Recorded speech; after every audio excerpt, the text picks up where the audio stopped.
Ladies and gentlemen, we are deeply honored to announce the arrival of the Honorable Prime Minister of the Democratic Socialist Republic of Sri Lanka and Minister of Education, Higher Education and Vocational Education, Dr. Harini Amarasuriya.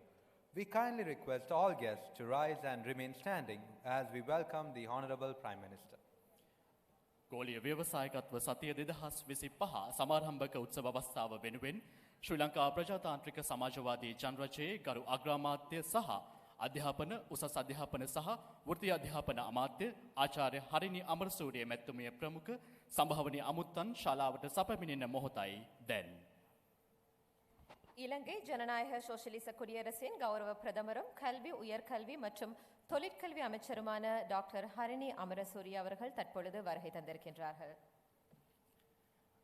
ගෝලීය ව්‍යවසායකත්ව සතිය 2025 සමාරම්භය සඳහන් කරමින් ප්‍රථමයෙන් චිරාගත සම්ප්‍රදාය අනුකූලව පොල් තෙල් පහන්සිලු දැල්වීමටයි මේ සූදානම. நிகழ்வினை மங்களகரமாக ஆரம்பிக்கும் முகமாக அடுத்ததாக மங்கள விளக்கேற்றல் இடம்பெறும். To commence this morning's proceedings, we begin with the lighting of the traditional oil lamp, a symbol of knowledge, progress and prosperity.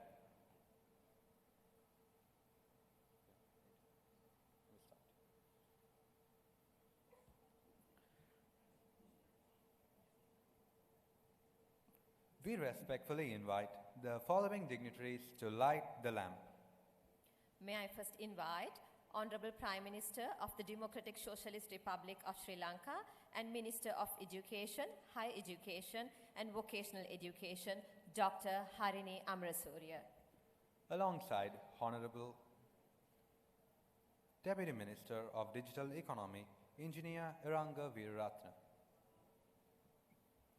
May I next invite Deputy Minister of Industry and Entrepreneurship Development, Honorable Chaturanga Abesinghe. Acting Secretary of Ministry of Digital Economy, Sri Varuna Sri Dhanapal.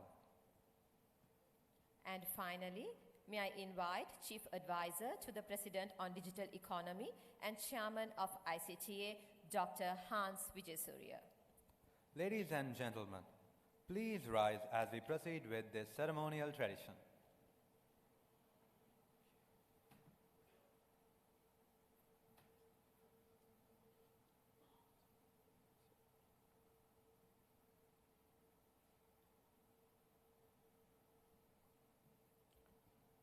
Ladies and gentlemen, please direct your attention to the screen as we gather here in Colombo, marking the first time in Sri Lankan history for concurrent national launch of Global Entrepreneurship Week 2025, being inaugurated simultaneously across Sri Lanka in Gampaha, Kalutara, Galle, Ratnapura, Jaffna, Anuradhapura, Kurunegala, Trincomalee, Kandy and Badulla, representing all 9 provinces. உலகளாவிய தொழில் முயற்சியாளர்கள் வாரம் 2025 தொடக்க விழா கொழும்பில் நடைபெற்றுக் கொண்டிருக்கும் இந்த வேளையில் ஒரு தேசிய விழாவாக இலங்கையின் 9 மாகாணங்களை பிரதிநிதித்துவப்படுத்தி கம்பஹா, கலுத்துறை, காலி, ரத்தினபுரி, யாழ்ப்பாணம், அனுராதபுரம், குருநாகல், திருகோணமலை, கண்டி மற்றும் பதுளை ஆகிய மாவட்டங்களிலும் அங்குரார்ப்பண நிகழ்வுகள் நடைபெற்றுக் கொண்டிருக்கின்றன. நிகழ்நிலை காட்சிப்படுத்தலூடாக அந்த நிகழ்வுகளை இப்போது நீங்கள் திரையில் பார்க்கலாம். ඔබ දැන් තිරේ දකින පරිදි ගෝලීය ව්‍යවසායකත්ව සතිය 2025 ඉතිහාසයේ ප්‍රථම වතාවට දිස්ත්‍රික්ක සියල්ල ආවරණය කරමින් සියලු පළාත් ආවරණය කරමින් දියත් වන වගයි ඒ අනුව ගාල්ල, කළුතර, ගම්පහ, රත්නපුර, යාපනය, අනුරාධපුර, කුරුණෑගල, ත්‍රිකුණාමලය, මහනුවර සහ බදුල්ල යන දිස්ත්‍රික්කවල ගෝලීය ව්‍යවසායකත්ව සතිය මෙලෙස දිගහැරෙන බව ඔබට දකින්නට අවකාශය ලැබෙනවා.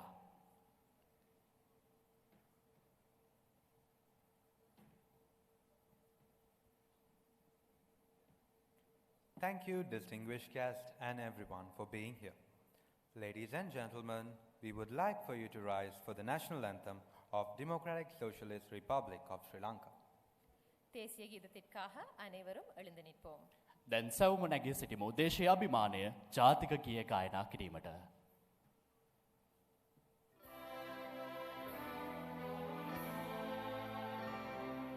Sri Lanka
Thank you, everyone. Please be seated. Today's launching event marks the official opening of Global Entrepreneurship Week, Sri Lanka 2025, powered by MasterCard, hosted by ICTA under the guidance of Ministry of Digital Economy. And we are privileged to have with us national leaders, development partners, and industry pioneers joining hands to strengthen the entrepreneurial fabric of our nation. Being shared with a network of 180 plus countries and over 40,000 activities concurrently. Celebrating the theme of unity, Together We Build, from 14th to 23rd of November. We would like to take this time to thank our sponsors, MasterCard, Commercial Bank, and Express Jobs, for their continuous support throughout these years for grand celebration of entrepreneurial spirit. 180කට අධික රටවල් සංඛ්‍යාවක් 40,000කට වැඩි ක්‍රියාකාරකම් ප්‍රමාණයක් මිලියන 10 ඉක්ම වූ ජන සහභාගීත්වයක් මේ නොවැම්බරේ Together We Build අපි එක්ව ගොඩනගමු තේමාව යටතේ මුළු මහත් ලෝකයක් එක්වන්නේ එකවන්ව එක්වන්නේ ගෝලීය ව්‍යවසායකත්ව සතිය 2025 සමරන්නටයි. ඒ අනුව පේදුරු තුඩුවේ සිට දෙවුන්දර තුඩුව දක්වාත් සංගමන් කන්ද තුඩුවේ සිට කොළඹතොට දක්වාත් සිව්කොන යා කරමින් මෙරට ව්‍යවසායකත්වය ගොඩනගන්නට මෙරට ව්‍යවසායකයින් ඉහළටම ඔසවා තබන්නට ගෝලීය ව්‍යවසායකත්ව සතිය මෙලෙස දිගහැරෙන්නට සූදානම්. මාස්ටර්කාඩ් බලගැන්වීමෙන් එක්ස්ප්‍රස් ජොබ්ස් සහ කමර්ෂල් බැංකුවේ අනුග්‍රාහක දායකත්වයෙන් ඩිජිටල් ආර්ථික අමාත්‍යාංශය හා එක්ව ශ්‍රී ලංකා තොරතුරු හා සංනිවේදන තාක්ෂණ නියෝජිත ආයතනයයි අඛණ්ඩව සිව්වන වතාවටත් ගෝලීය ව්‍යවසායකත්ව සතිය 2025 මෙලෙස සංවිධානය කරනු ලබන්නේ. நாம் ஒன்றாக கட்டியெழுப்புவோம் எனும் தொனிப்பொருளில் 2025ஆம் ஆண்டிற்கான உலகளாவிய தொழில் முனைவோர் வாரம் இலங்கையில் இன்றைய இந்த நிகழ்வோடு அதிகாரப்பூர்வமாக ஆரம்பிக்கின்றது என்பதை மிகுந்த மகிழ்வுடனும் பெருமையுடனும் அறிய தருகின்றோம். ஐசிடிஏ மற்றும் டிஜிட்டல் பொருளாதார அமைச்சின் கூட்டு ஏற்பாட்டில் இந்த நிகழ்வானது மாஸ்டர் கார்டின் பிரதான அனுசரணையிலும் கமர்ஷியல் வங்கி மற்றும் எக்ஸ்பிரஸ் ஜாபினுடைய இணை அனுசரணையிலும் இடம்பெற்றுக் கொண்டிருக்கின்றது. நமது நாட்டின் தொழில் முனைவோர் கட்டமைப்பை வலுப்படுத்த தேசிய தலைவர்கள், தொழில்துறை முன்னோடிகள், புத்தாக்க வல்லுநர்கள் என பல சாராரையும் ஒன்றிணைக்கும் இந்த நிகழ்வினுடைய அடுத்த அம்சத்திற்கு இப்போது நாம் செல்லலாம். To officially commence today's proceedings, it is my privilege to invite Dr. Hans Vijayasuriya, Chief Advisor to President of Sri Lanka on Digital Economy and Chairman of ICTA, to deliver the welcome address. Dr. Vijayasuriya, the stage is yours.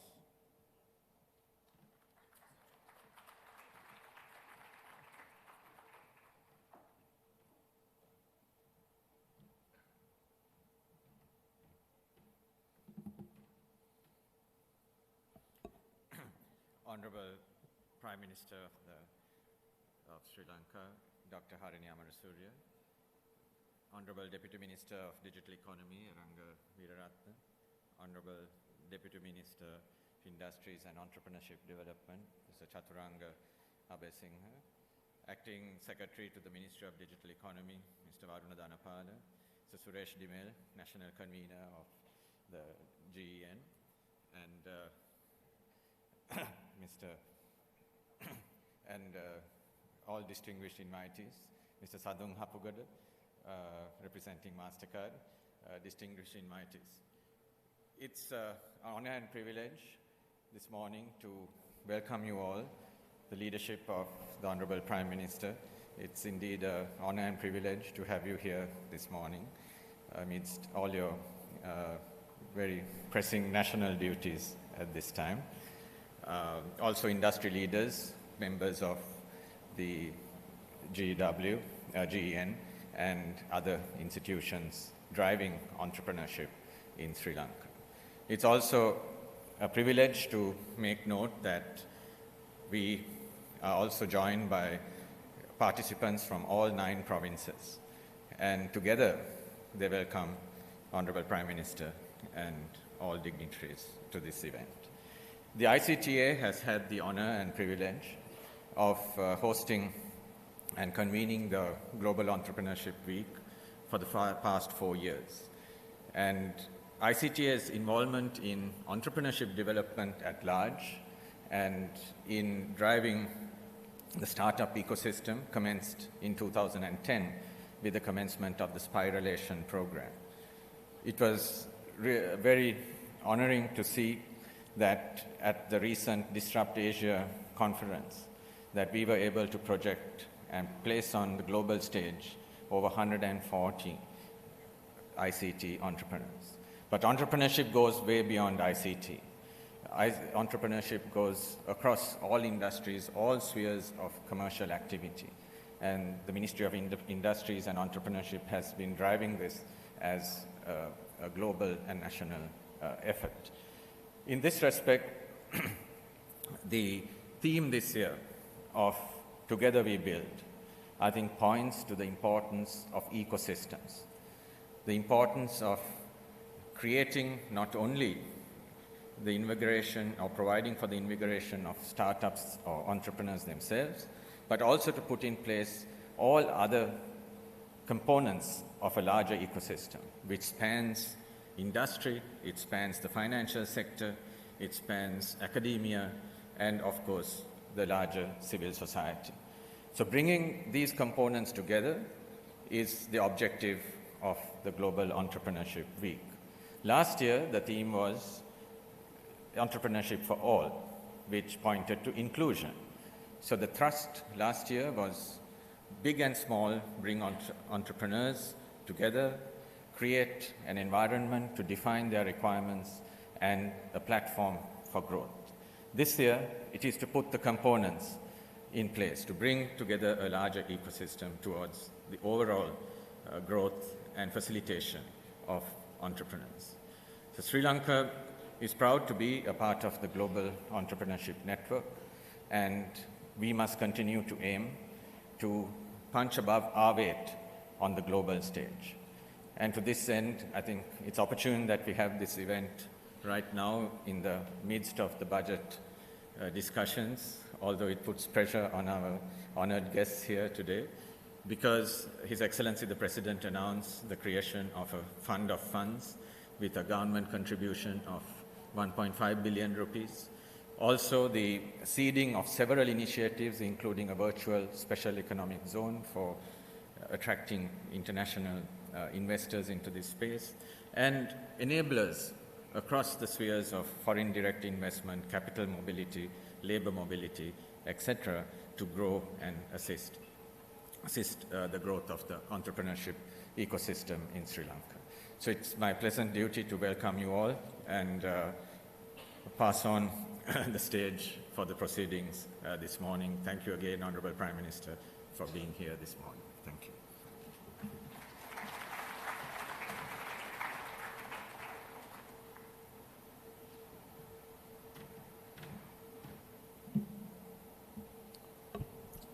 Thank you, Dr. Hans Vijayasuriya, for your inspiring words and for your continued leadership in shaping Sri Lanka's digital and entrepreneurial transformation.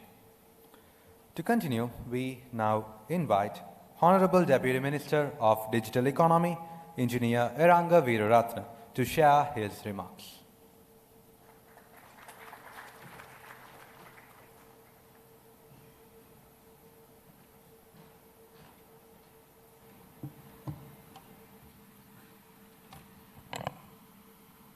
Honorable Prime Minister,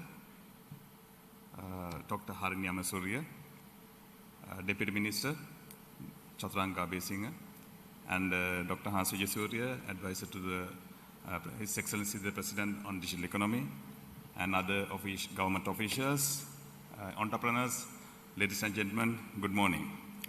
It's a privilege here for me to attend at the Global Entrepreneurship Week, celebrating the courage, creativity, and grit that drive our entrepreneurial spirit.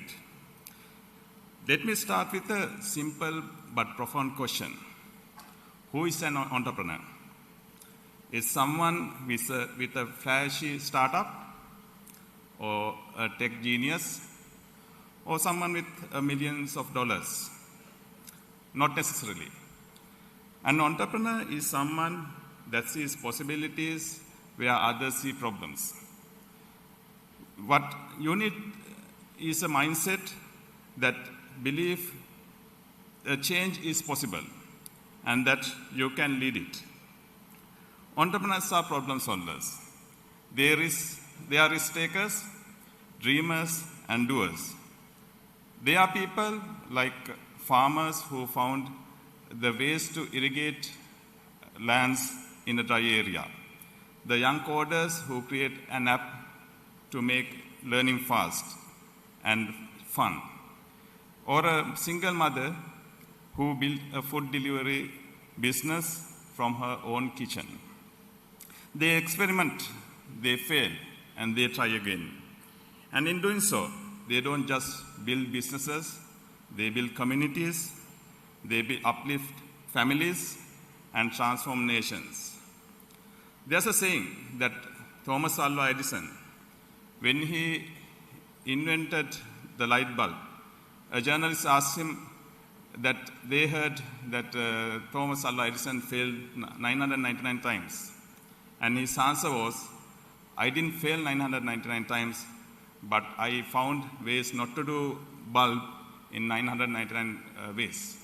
So that's how the real inventors, entrepreneurs, see the failures not as real failures, but as a learning curve. Here in Sri Lanka, we need more of them, not just in Colombo, in every province. And that's why this program is conducted in 24 other districts, simultaneously to the one that is happening in Colombo. Entrepreneurs, they don't just wait for the future to happen. They create it. And we need these entrepreneurs to take Sri Lanka to the next level. And for that, government has placed a lot of new initiatives to support entrepreneurs, research and development, and to attract global investment coming to the country to encourage our entrepreneurs for risk-taking and also for them to have the courage to take the first step on entrepreneurship. So who is an entrepreneur? It could be you, or it could be the one sitting next to you. It's anyone who's brave enough to start and curious enough to learn, as well as resilient enough to keep going and doing the thing that you are doing. So, as we celebrate this Global Entrepreneurship Week, let us remember, entrepreneurship is not a title. It's a mindset. It's an attitude. And the attitudes can be created. And that's why the new education transformation that is happening in Sri Lanka, we are looking at creating curious young minds who are looking at solving problems, who are looking at problems and not thinking them as problems, but thinking them as entrepreneurship opportunities. And the government is there to support them with funds like programs, the government grants, as well as giving all the population in Sri Lanka the accessibility to the knowledge through the newly proposed broadband vouchers kind of things. So, let us build Sri Lanka where young person dares to dream, dares to try, and dares to lead. And I wish you all the best for the entrepreneurs who are here. And I thank ICTA for organizing this event. And we must expand this event to in the next year with collaboration with all the other relevant line ministries to make it much broader and much bigger event, and also to provide better opportunities for all the entrepreneurs in Sri Lanka, together with the Ministry of Education, Dr. Harinama Surya. And I think this is the time that this country is in the right path to create the best talent pool in the country. And this is time where we see a good opportunities around the world to attract to Sri Lanka on FDIs and investments. So thank you very much and have a pleasant day.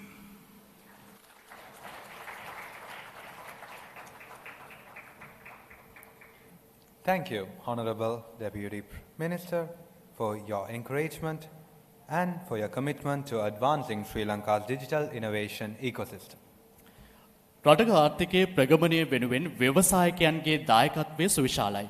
එකී ව්‍යවසායකයන් අගයන, එකී ව්‍යවසායකයන් සමරන ගෝලීය ව්‍යවසායකත්ව සමිතිය 2025 මෙලෙස රට පුරා දියත් වන මොහොතේ අප සැම ආමන්ත්‍රණය කිරීම සඳහා මේ ගෞරවනීය ආරාධනය ශ්‍රී ලංකා ප්‍රජාතාන්ත්‍රික සමාජවාදී ජනරජයේ ගරු අග්‍රාමාත්‍ය සහ අධ්‍යාපන උසස් අධ්‍යාපන සහ වෘත්තීය අධ්‍යාපන අමාත්‍ය ආචාර්ය Harini Amarasuriya අගමැතිනියනි ඔබතුමියටයි.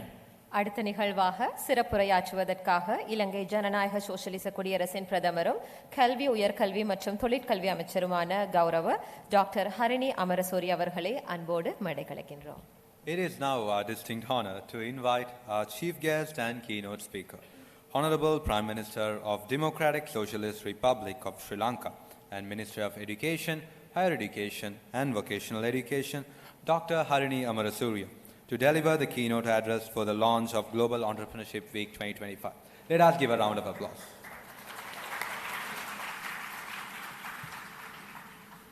Thank you very much. Deputy Minister of Digital Economy, Ranga Veeraratna, Deputy Minister of Industries and Entrepreneurship,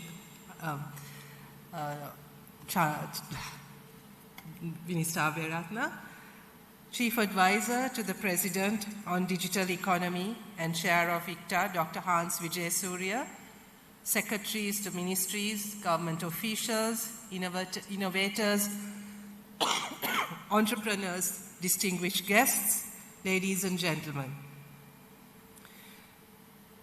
Good morning to all of you. It is my pleasure to address you at this Global Entrepreneurship Week Sri Lanka 2025, part of a global movement that brings together tens of thousands of activities across more than 200 nations every year. As Sri Lanka participates, we do so not as spectators, but as active contributors, shaping ideas, creating opportunities, and driving a culture of entrepreneurship. Minister Ranga Veeraratna started by posing a question: who is an entrepreneur? And actually this morning as I was coming for this event, a friend of mine shared an app. And that app was an app that turned our very humble Botal Pattarakarya into a digital app. So now someone has come up with a system where you can collect your cans, your bottles, your old newspapers. Someone comes and you send it on an app. You can download the app. You send a request on the app. Someone comes and collects it. And you receive points on your phone for data. I was thinking, what a brilliant idea. Right? Something very small, something very simple, but it's an innovative idea that is giving us a solution in this day and age in a very convenient way for many of us. So entrepreneurship is not just about just another good idea. In my mind, it's also a good idea that is looking for solutions to real life problems, simple problems even, or complicated problems, but it's driven by a sense of curiosity about the world around us, a passion also to make things better, and an understanding that together or with our ideas, our creativity, and our innovation, we can find solutions to problems that all of us face. So I think that is the real beauty of all of this, that this is not just about an individual just setting up a venture and driving his or her own path, but it's also a sense of responsibility, a sense of awareness about what is going on around us, sense of curiosity about the world around us, but also a huge sense that all of us are in this together. And I think this is the kind of sense, this is the kind of spirit that we also want to promote. This week is more than just a scheduled event. It reflects our national ambition, a Sri Lanka where creativity and innovation and a sense of social responsibility are central to our idea of what growth is. Globally, entrepreneurship is recognized not only as a business activity, but as a key driver of economic transformation. Every innovative idea contributes, we think, to a broader narrative that Sri Lankans can compete and succeed on the world stage. Our government remains committed to building a digitally empowered and innovation-led economy. We envision a world and a country where ideas meet opportunity, innovation attracts investment, as is happening here, and citizens find avenues for progress. Entrepreneurship, or that spirit of entrepreneurship, is central to this vision, supporting economic diversification, export growth, youth empowerment, and importantly, inclusive development. In 2024, Global Entrepreneurship Week in Sri Lanka included over 207 events across 25 districts, engaging more than 20,000 participants. These numbers reflect a nation that's ready to expand its horizon and scale its potential. According to the Global Innovation Index 2024, Sri Lanka is ranked 89th out of 133 economies. The data also indicates that Sri Lanka performs relatively well in innovation outputs, yet our innovation inputs, such as infrastructure, investment, and support systems, the ecosystem that Dr. Hans Vijayasuriya spoke about, remain weak. Although our innovation journey is progressing, there is still considerable room to strengthen how we incubate new ideas and convert them into tangible growth. According to the Global Entrepreneurship Monitor, Global Report 24-25, nearly half of adults worldwide, that's about 49%, significant number, report that fear of failure prevents them from starting a business. This highlights the need to build confidence, reduce risks, and strengthen the support systems that enable entrepreneurs to act boldly. And we believe this is where the government really needs to step in and support entrepreneurs to be able to take forward their ideas, to give them that confidence, knowing that there's government backing them and government ready to support them and support them with the proper ecosystem. So to the young entrepreneurs of Sri Lanka, we think this is your moment. You are shaping a new digital era for Sri Lanka. The Ministry of Youth and Sports reports that the youth population, that's the population between the ages of 15 to 29, is approximately 5.1 million in our country. That is just over a quarter of the total population. This was in 2023. Sri Lanka is enjoying a demographic advantage, but one that is rapidly changing, with nearly a quarter of its population in this digitally literate, adaptable, and ambitious age group. But this is a dwindling demography, and we need to make sure that the spirit of entrepreneurship is not, or especially digital literacy, is not confined to this population. I think many of us in this room itself are outside of that demography. And I think the idea that the digital world or digital literacy is only for the young is also something that we need to move beyond. But we know that the younger generation is eager to engage with emerging technologies and often takes the lead in finding these opportunities. But they face a special challenge with regard to limited support, with regard to accessing capital, opportunities for investment, shortage of mentorship, and inability to take risks. So to help unlock this potential, as the Ministry of Education, Higher Education and Vocational Education, we think we have a special responsibility as I would imagine that we are pretty much responsible for taking care of that quarter population in our country.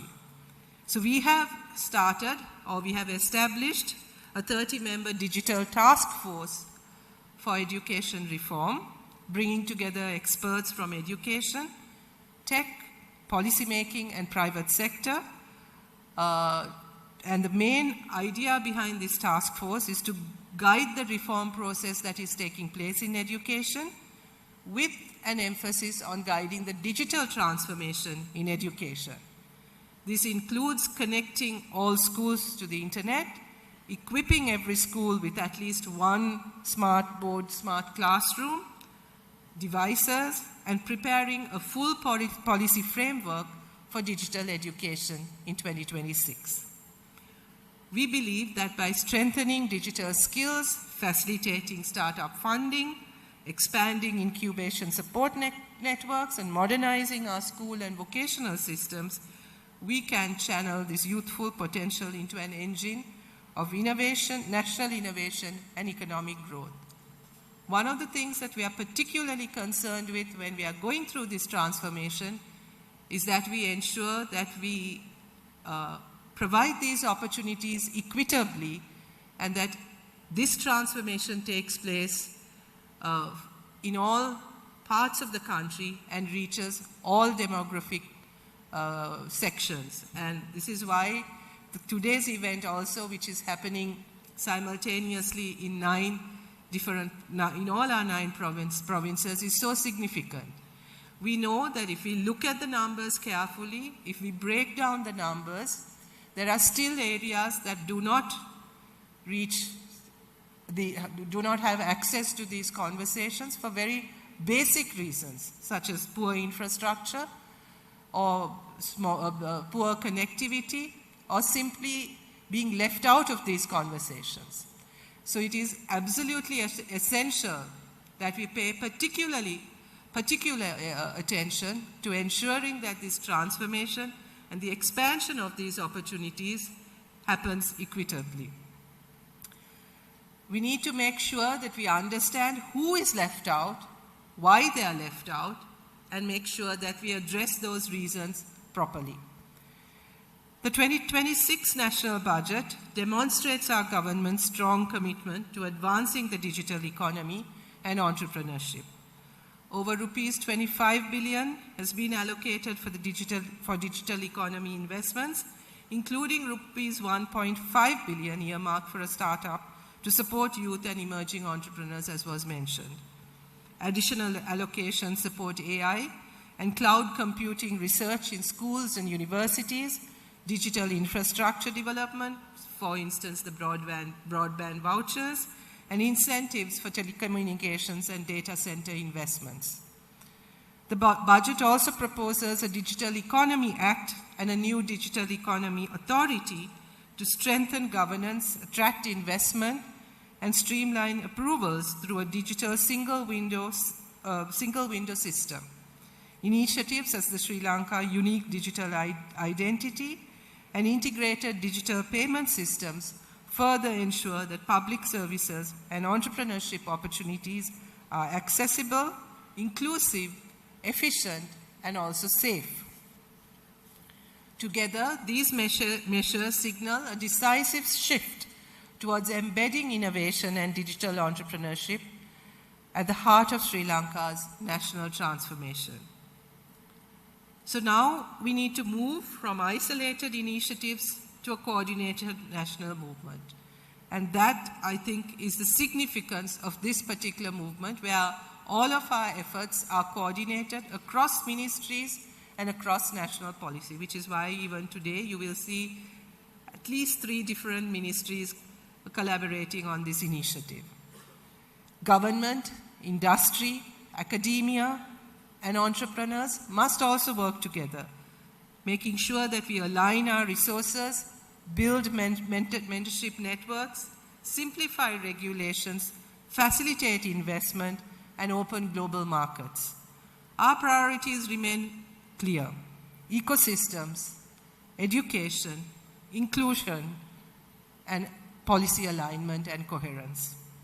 We are investing in startups, creating pathways for international partnerships, and streamlining policies to make Sri Lanka a place where ideas not only emerge, but also scale, succeed, and reach global markets. Entrepreneurship is not just an economic activity, it is a contribution to national growth. Every founder who builds and expands represents Sri Lanka on the world stage, demonstrating our resilience and capacity for innovation. So let this week mark a moment when we reaffirm our confidence in our people, in our country, our potential, and our ability to build a new economy, a better economy, a more inclusive economy, and a kinder economy.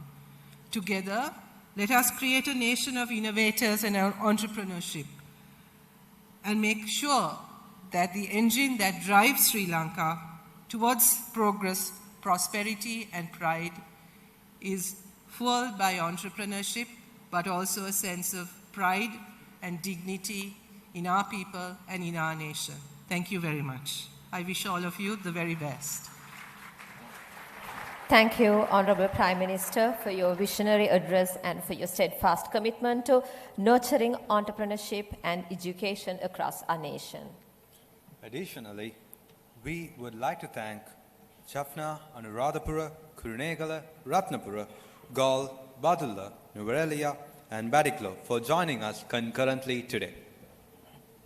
மிகச் சிறப்பாக நடைபெற்றுக் கொண்டிருக்கின்ற இந்த நிகழ்வினுடைய நிகழ்நிலையூடாக நேரடியாக இணைந்து கொண்ட யாழ்ப்பாணம், அனுராதபுரம், குருநாகல், காலி, பதுளை, நுவரெலியா, மட்டக்களப்பு ஆகிய மாவட்டங்களைச் சேர்ந்த மாவட்ட செயலகங்களுக்கு எங்களுடைய மனமார்ந்த நன்றிகளையும் இந்த தருணத்தில் தெரிவித்துக் கொள்கின்றோம். ගෝලිය ව්‍යවසායකත්ව සතිය 2025 ඉතිහාසයේ ප්‍රථම වතාවටයි දිවයිනේ පළාත් 9ම ආවරණය කරමින් මෙලෙස දිගහැරුණේ.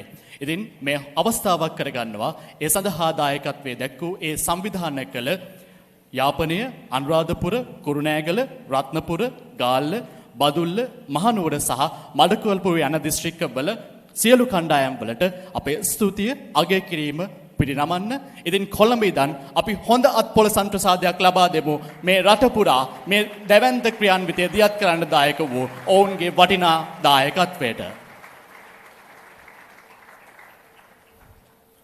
Thank you. And we now request for our Honorable Prime Minister and our distinguished guest, along with all the participants, to rise for the official group photograph to commemorate this special occasion.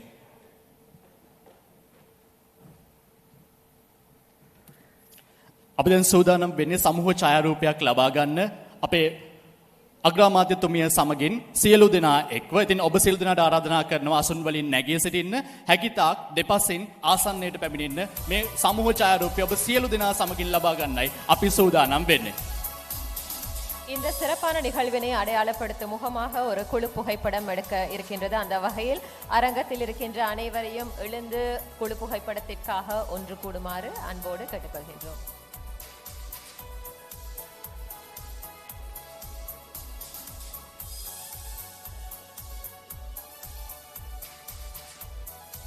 ඔබ සියලු දෙනාම මේ සමූහ ඡායාරූපයේ තුල සිටිනවා දකින්න අපි කැමතියි. ඒ නිසා හැකිතාක් ආසන්නයට දෙපසින් පැමිණෙන්නට ආරාධනා කරන ඔබ සියලු දෙනාටම මේ සමූහ ඡායාරූපයේ කොටස්කරුවෙකු බවට පත් වෙන්නට.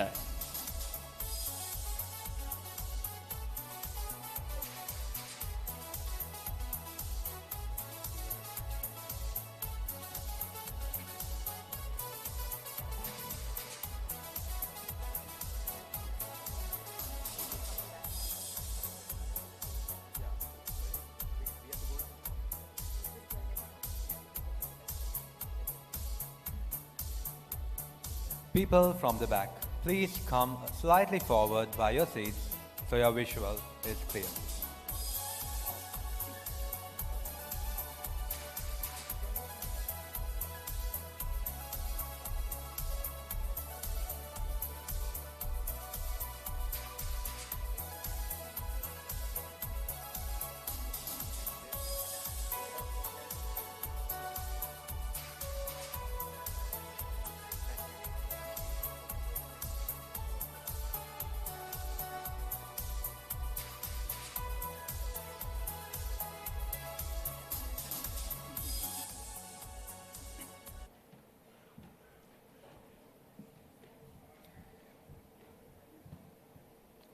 Thank you, everyone.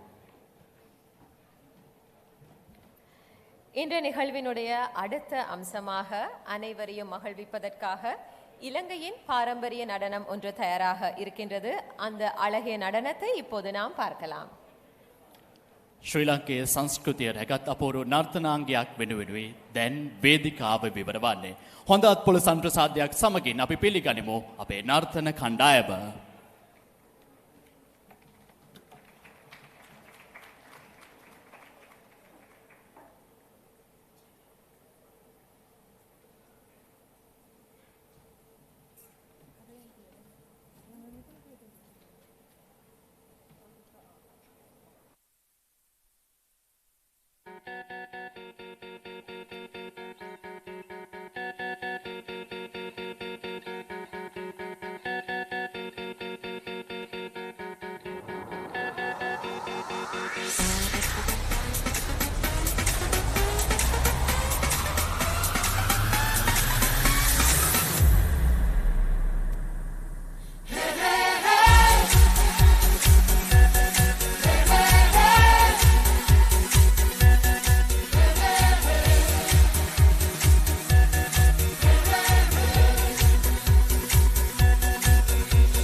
So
නැවතත් හොඳ අත්පොළ සන්නාදයක් ලබා දෙමු මේ අපේ නර්තන කණ්ඩායමට. ගෝලීය ව්‍යවසායකත්ව සතිය 2025 වගේම මීට කලින් 2022 වර්ෂයේ ඉඳන් ඒ වෙනුවෙන් සංවිධාන කටයුතු වලදී දායකත්වයේ දක්වපු පිරිස් බොහෝ ප්‍රමාණයක් සිටියා. පාර්ශවකරුවන් බොහෝ ප්‍රමාණයක් සිටියා.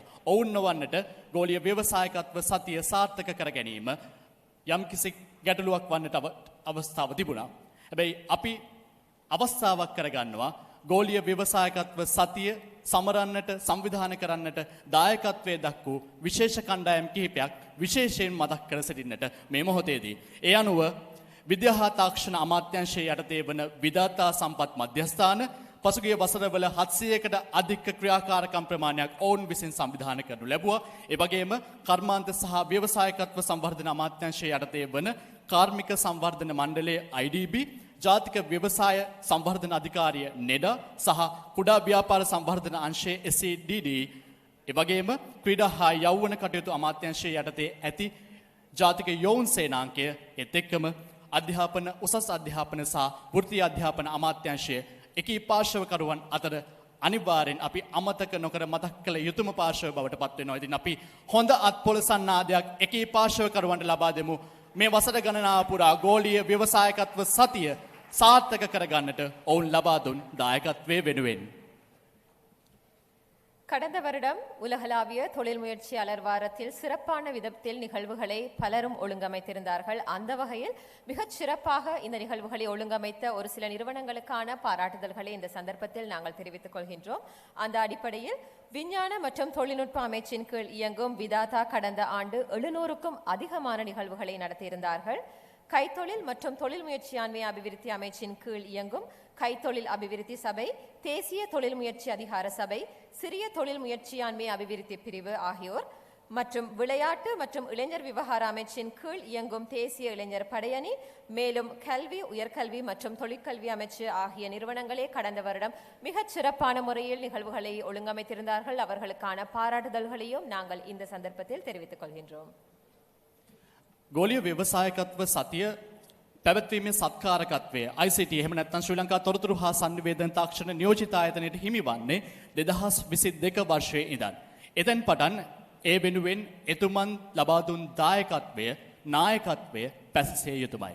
ඉතින් මේ ගෞරවනීය ආරාධනය ශ්‍රී ලංකා තොරතුරු හා සංනිවේදන තාක්ෂණ නියෝජිත ආයතනයේ නියෝජ්‍ය ප්‍රධාන ඩිජිටල් ආර්ථික නිලධාරී සචින්ද්‍ර සමරත්න මහත්මයාණන් ඔබතුමන්ට මේ සභාව ආමන්ත්‍රණය කිරීම සඳහා 2025 உலகளாவிய தொழில் முயற்சியாளர்கள் வாரத்தின் இலங்கை ஒருங்கிணைப்பாளர் உரை அடுத்ததாக இடம்பெறும். இந்த உரையினை ஆற்றுவதற்காக ICTA-யின் இணை தலைமை டிஜிட்டல் பொருளாதார அதிகாரி திரு சச்சிந்திர சமரரத்ன அவர்களை அன்போடு மடைக்கலைக்கின்றோம். We now invite the host of GEW Sri Lanka, Associate Chief Digital Economy Officer at ICTA, to deliver his address, Mr. Sachindra Samararatna.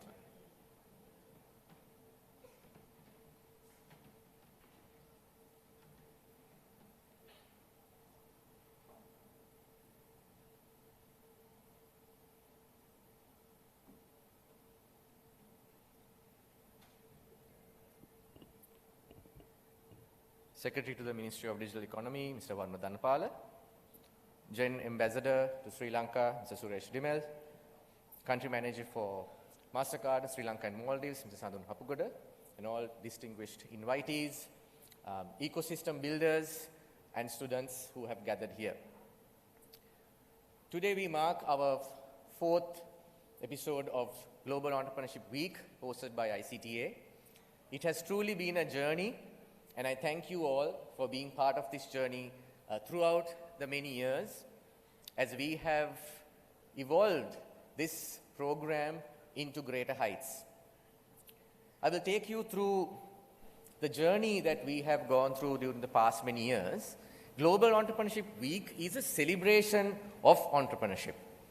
And if entrepreneurship doesn't ignite throughout the year, where this spark is created during the week, then it's useless. So we ensured that when we took this on in 2022, that every year that goes by, we will look back and see how the country has developed, how the entrepreneurs have journeyed and have those successes been celebrated, as a milestone for Global Entrepreneurship Week.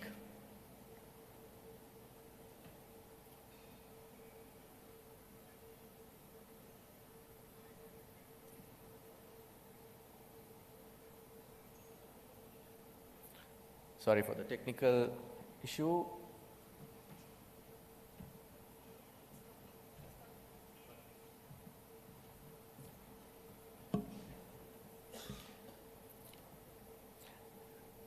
This particular slide showcases how the tech ecosystem of Sri Lanka evolves.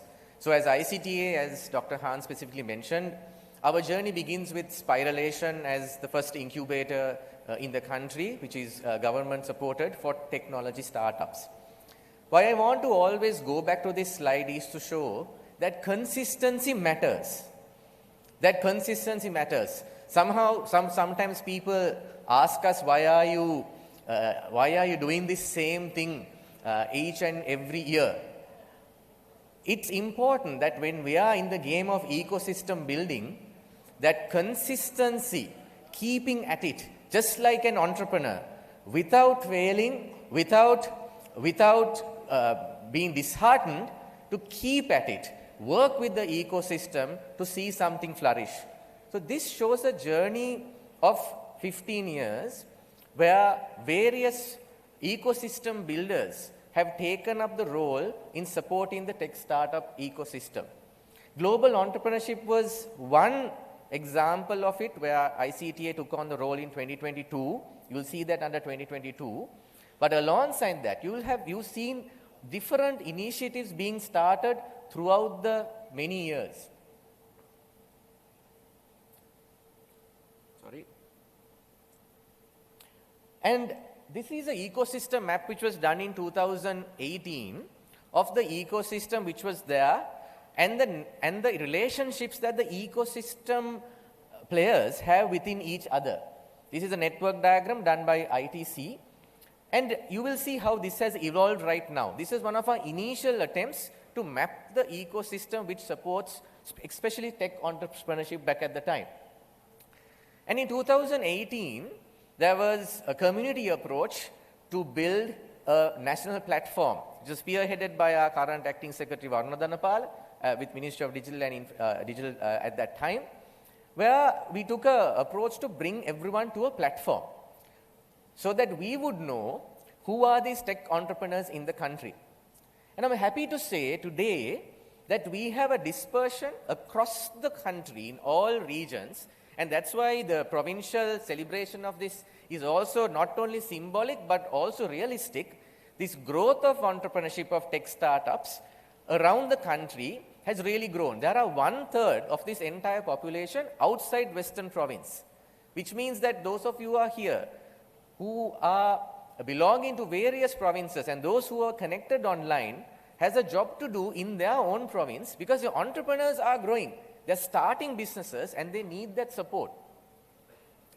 We also saw that the ecosystem value of our tech entrepreneurs, the ecosystem value would mean the investment raised by tech entrepreneurs in the country, tech and tech-enabled entrepreneurs of the country, and the exits.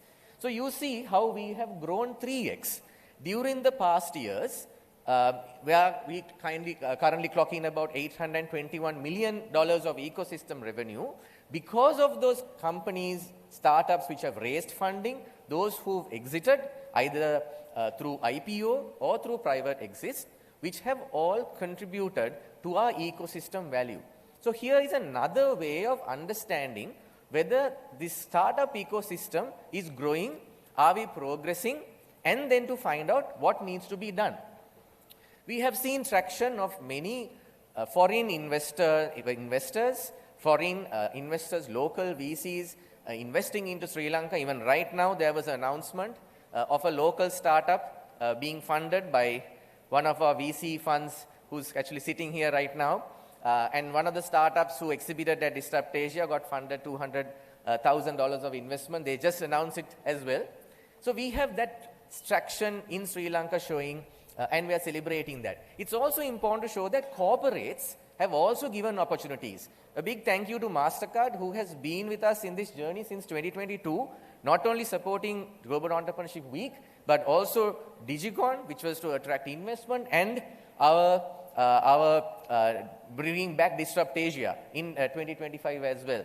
But also highlighting companies like Hemas with Slingshot, which have supported, Brandix, which supported 2 years of spiralation, just to highlight that it's important that corporates who are out here, who we have also invited, be part of this journey and partner with these startups, not just as a vendor, but to partner with innovative startups so that you can help them grow. I also would like to highlight the role of government. The first example, Nanosoft, who's also sitting here, they were given a chance by Samurdhi banks for their core banking solution. This is one of the very few core banking solutions built in Sri Lanka. But they were supported, and now they have reached 500 Samurdhi banks. And this boy and this team is from Kuliyapitiya, who has done this. So if that bank network didn't give the chance, they wouldn't be a company right now who's now expanded to Singapore and now going to expand to Malaysia as well. So many examples like that. We like to talk about Millennium IT and the trade platform. But if Colombo Stock Exchange didn't give the chance at that time, that first foot in the door, they wouldn't have been acquired by London Stock Exchange and the fastest trading platform in the world, which is now running many stock exchanges out there. So it's very important that private sector come into play. During the past many months, these are the number of startup-oriented events that took place in Sri Lanka. It could be showcasing foreign and local. You have seen the global ones and the local ones, which have developed quite a large funnel of ventures up to now. These are the number of applications we sent through, and when looking at the distinctive ventures, we have 128. Just these 6-7 months, 128 ventures who have come into the last finals or semi-finals. And from that, about 30 are in its scaling stage, but more than 98 are at the stage where they need support from you. Support from government, support from private sector, academia, the triple helix, support from development agencies, international financial agencies. They need that support to build an ecosystem. And why do I highlight that support is needed? These are very recent statistics that we did bit of analysis of the startup PESTEL platform. This is why we need data. If you don't have data, you can't measure. If you can't measure, you can't improve. This is data across the 5 years of the number of registrations of startup PESTEL. The total is 945. But when looking at how many companies are active, it's close about 40% less. This is good for a country. It's more than 50%. But let's look at a statistic which is very important. You will see the number of services companies which is growing. Of course, a service company earns revenue from its start when it comes to technology. And from registered 696, 442 is existing.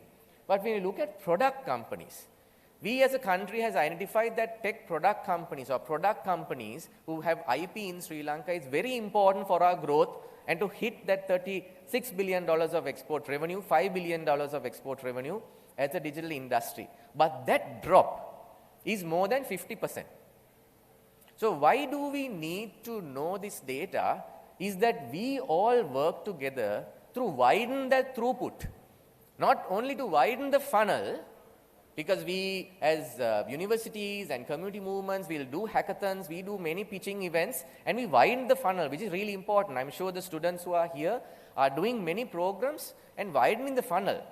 But we need to ensure that we widen the throughput as well, that these companies survive, not only register and have close to a 50% drop-off rate at the end of 5 years. Our target as the ecosystem builders here through GW would be, during the next 5 years or next 3 years, how could we reduce this drop-off? How could we ensure that if there are 1,000 new startups which come into the funnel, how do we ensure that 70% of them survive and go to a point where they are earning their next rounds of revenue? And that's why this ecosystem mapping is important to understand from the earliest stage of entrepreneurship, where they got inspired, when they start ideating, when they develop and set up their startup, to the point that they grow and scale, that we ourselves support them throughout the journey. These are some of those entities and programs which support the growth and the journey of an entrepreneur. And I hope at the end of this, we will talk to most of you who are here who might be new to working with the entrepreneurship ecosystem, that you also take a role in this journey supporting entrepreneurship in this country. Otherwise, GEW is of no sense if the entrepreneurs themselves, the ecosystem builders themselves, don't get supported. This is a snapshot of our current, I would say, tech and tech-enabled ecosystem. The top line is the results. The bottom line is the input. We really need to work together to grow this input and the organizations that are there. We have a very focused approach in increasing the number of VCs in Sri Lanka. We need the support of corporates to set up corporate venture funds, and of course, we need the support of banks. Looking at GW, this has been our growth. We have grown in numbers. Yes, the number of participants have grown, entities have grown, the number of events have significantly grown. I should really mention the support of the Vidata network, who has supported GW for many years. But it's important that while we grow in our activity base, this month itself will have about 900 activities. But to keep them alive, to keep those ideas generated alive and supported through incubation, that's the role that you and I have. That's the role that you and I have. We have sparked interest. I'm sure that, about more than 100 students would be gathered here from different schools, and we see a lot of school level, student level entrepreneurship taking place. We see a lot of that. We see a lot of first years in universities getting into the path of entrepreneurship. So they have to be supported throughout that time in school, where schools build a mechanism to do that. Universities build a mechanism to do that. And they can only do this with the support of corporates, government, academia, chambers and associations, development financial agencies, and entrepreneurs, because that's where they get that inspiration. So with that, I leave you with an invitation to partner with us throughout the year, not only in November, but throughout the year, to support the entrepreneur drive in Sri Lanka, to help these builders and creators and innovators so that we could achieve our goals as a country, as an economy, and then thrive through innovation and entrepreneurship as a country. Once again, thank you to all who are here today to celebrate entrepreneurship. Thank you for those who have supported us through many different forms, and I wish you a pleasant day. Thank you very much.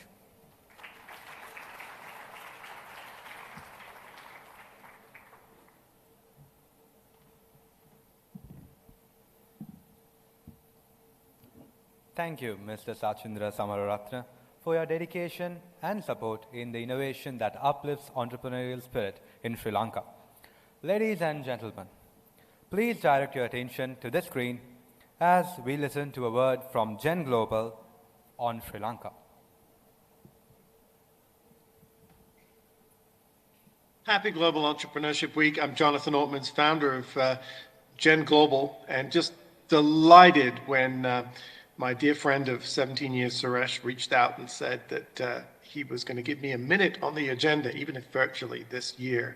I want to pay a special thanks to ICTA Sri Lanka again for someone we recognize on the global stage as being a phenomenal leading institution in driving this campaign. I think this is now the third or fourth year. So many, many thanks for that. And also congratulations to the government for, of course, forming a ministry for commerce and entrepreneurship, because getting entrepreneurship in that ministry name sends a message that you understand that encouraging more people in your country to start companies is critical for long-term economic growth. It's where most of the net new jobs come from, those young firms under 5 years old.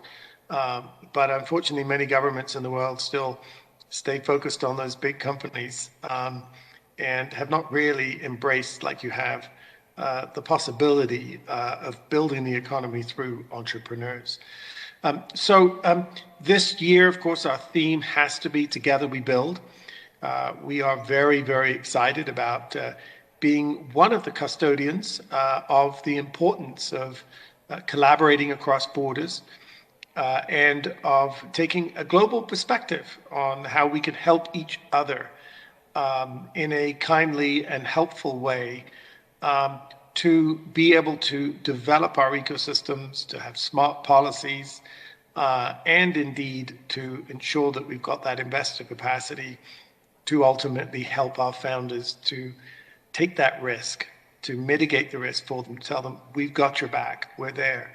And so this week, I would just conclude by saying, remember that Global Entrepreneurship Week is not about bringing together all of us in the entrepreneurship community that already get it. It's about reaching out to our neighbors, to our families, to our friends, to our communities, and finding more people who, some of which can be lost and some of which are very talented but have not really seen this opportunity, and encouraging them to experiment, join some startup events, come to understand what this exciting world of entrepreneurship is, and maybe consider whether at some point in their life they want to work with a team in doing the work we do, namely figuring out new ways of doing things. So happy Global Entrepreneurship Week. Thanks for giving me a minute to join you. And again, congratulations to all of you for the outstanding institutional leadership that you're providing in helping more Sri Lankans to consider starting and scaling a company.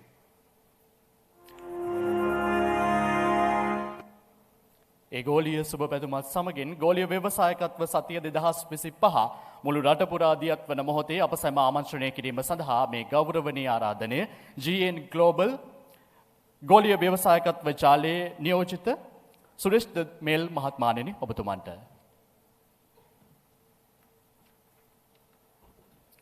நிகழ்வின் அடுத்த அங்கமாக உரையாற்றுவதற்காக உலகளாவிய தொழில் முயற்சியாளர்கள் வாரத்தின் உலகளாவிய பிரதிநிதி திரு சுரேஷ் டிமேல் அவர்களை அன்போடு மேடை கலைக்கிறோம். It is in our pleasure to welcome Mr. Suresh Dimel, the representative of Gen Global in Sri Lanka.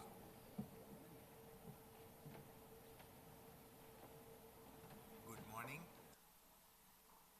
distinguished guests, ladies and gentlemen. 2 decades ago, several countries came together to start the Global Entrepreneurship Week. Sri Lanka was among those countries as a founder member under the leadership of the late Desabandhu Patrick Amarasinghe and the Young Entrepreneurs Sri Lanka organization. The conversation was about the fear of failure. Like our Honorable Prime Minister mentioned, I was very happy to hear that. That is one of the biggest impediments for entrepreneurship development in the world. And this was spoken about widely, globally, at that time. If you look at Sri Lanka, how can we encourage people to be entrepreneurs? And why don't people become entrepreneurs? It's the fear of failure and somewhat of a stigma attached to entrepreneurship. So as a solution to this, globally, at that time, about 20 countries came together and decided we need to have a celebration of entrepreneurship. And that's how the Global Entrepreneurship Week was born. Subsequently, many countries wanted a year-round sort of institution or platform to develop programs and promote entrepreneurship. And that's when the Global Entrepreneurship Network was formed subsequently. Now, Sachin mentioned that ICTA has been the host for 4 years now. Before that, it was the Young Entrepreneurs Sri Lanka program. And I want to remind Sachindra that the first ever global entrepreneurship event that was widely celebrated in Sri Lanka was the ICTA Spiralation. I remember it was held in Kandy, the Spiralation program, which was extremely encouraging. I think it's the first of a kind in Sri Lanka at that time. Since then, much has happened around the globe and much recognition to entrepreneurship has happened.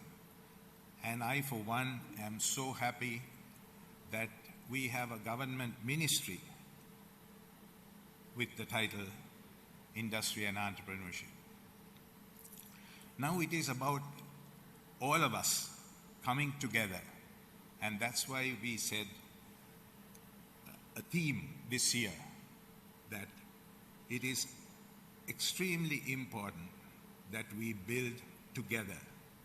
I think during our COVID pandemic, many countries were talking about the way to navigate out of the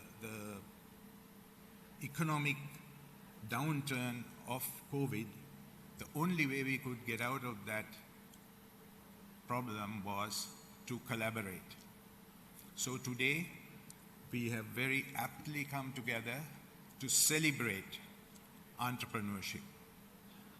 And the Global Entrepreneurship Network, our motto is connect, understand, support, and celebrate. And I hope that we can all work together globally to showcase Sri Lanka's entrepreneurial spirit globally and create a hype and remove the stigma of entrepreneurship in Sri Lanka. I wish ICTA the very best. They have done a wonderful job.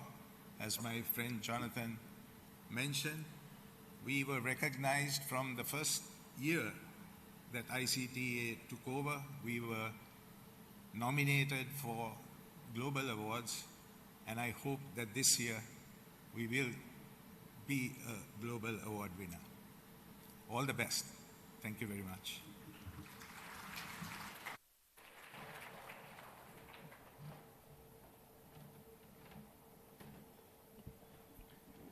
Thank you, sir, for connecting Sri Lanka with the globe. ශ්‍රී ලංකාවේ digital ආර්ථික ඉලක්ක සපුරා ගැනීම සඳහා සාක්ෂාත් කර ගැනීම සඳහා මෙරට ව්‍යවසායකයන්ගෙන් ලැබෙන දායකත්වය සුළුපටු නැහැ. එකී ව්‍යවසායකයන් වෙනුවෙන් ගොඩනැගුණු මේ වේදිකාවේ අපව ආමන්ත්‍රණය කිරීම සඳහා මේ ගෞරවනීය ආරාධනය ඩිජිටල් ආර්ථික අමාත්‍යාංශයේ වැඩබලන ලේකම් වරුණ ශ්‍රී ධනපාල மகாத்மானெனி ඔබතුමන්ටයි. அடுத்ததாக உரையாற்றுவதற்காக டிஜிட்டல் பொருளாதார அமைச்சின் பதில் செயலாளர் வருண ஸ்ரீ தனபால் அவர்களை அன்போடு மடை கலக்கின்றோம். We now invite Mr. Varuna Sri Dhanapala, Acting Secretary, Ministry of Digital Economy, to address the gathering.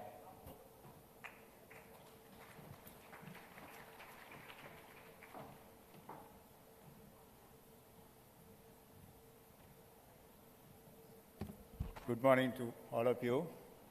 While recognizing the presence of Honorable Prime Minister and two Deputy Ministers in the morning, I am more than happy to address you after 4 thoughtful speeches just finished in this morning. So I don't take much of your time. The Secretary to the Ministry of Youth and Sports, senior government officials, and partners of this ecosystem, the CEO and the officials of ICTA, Mr. Suresh Dimel, Mr. Sandun Hapugoda, who is the partner with us, and many others, including academia, schools, and the private sector, and development partners who are in the audience. While the world is being readily empowered through technology, especially digitalization, the prompt alignment of societal and economic transformation is imperative. Hence, the Minister of Digital Economy acknowledged the importance of the entrepreneurship in this context, that it promotes realization of our national vision of a $15 million digital economy by 2030. It includes a direct engagement of the IT industry alone that would make $5 billion, but the rest comes from diverse sectors of the economy. At this very occasion of Sri Lanka celebrating the GEW with a wide range of state and non-state stakeholders, let me briefly outline few thoughts that connects with today's theme, covering a pivotal role of data, digitalization, and innovation associated with this rapid transformation. I just bring your attention to one of the Jataka story, or a previous, some of the Buddhist history says, a story is called the Chullasetti Jataka. Young man, an average man, just got rich through a range of activities, starting from a dead mouse. So the innovation or the entrepreneurship that our Deputy Minister Ranga Virratna just mentioned has no boundaries. Right? From a physical asset or an unthinkable avenue from the past, today we have a much wider opportunities with the growing middle class of a desire to expand more and more, especially in the digital domain. Therefore, I can still recall in mid-2000, a young set of school leavers in a remote village in Anuradhapura started a BPO that connects with one of the largest supermarket chains in the country. So that's the power of data. They are generating more and more data with the customers, and they wanted to see the patterns of the consumer behavior, the need for different logistics, the need for different patterns of combination of goods and services that would make the customers' lives better and better. So there's a lot of opportunities around this growing ecosystem of this growing middle class, as well as the desire to engage in these payment platforms. Last month,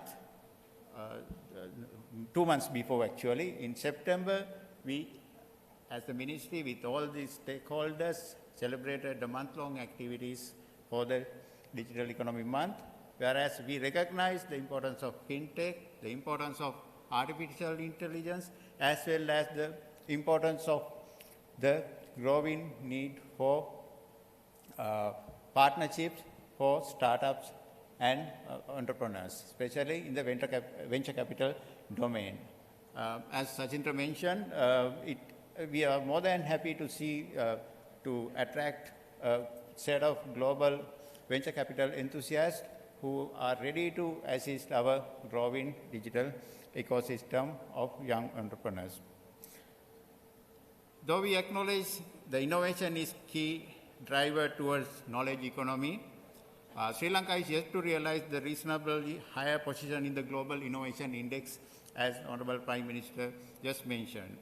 The Digital Economy Blueprint and associated thrust areas have provided wider opportunities to develop skills, entrepreneurship, and national and international partnerships. That's why we have to think globally and act globally and regionally. So in that context, the active engagement of all partners across the country, including of the district and divisional secretariats, Vidata Network, and many others, is highly commendable. There's a significant market, as I mentioned, for the AI-driven tools.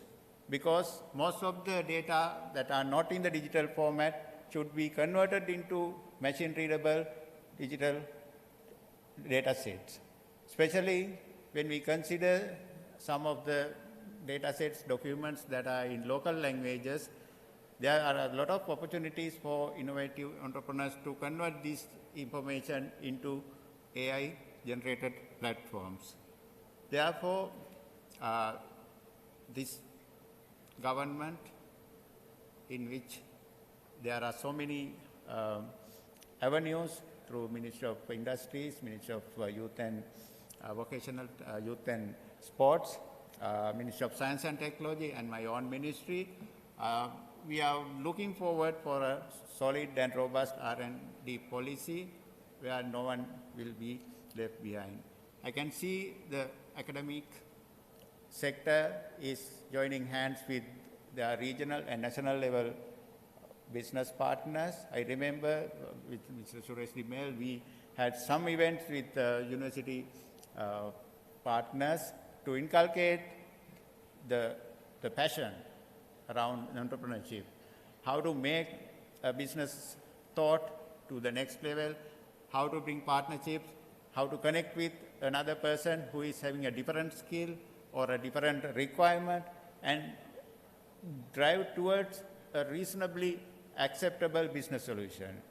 So you see the spectrum of colors here.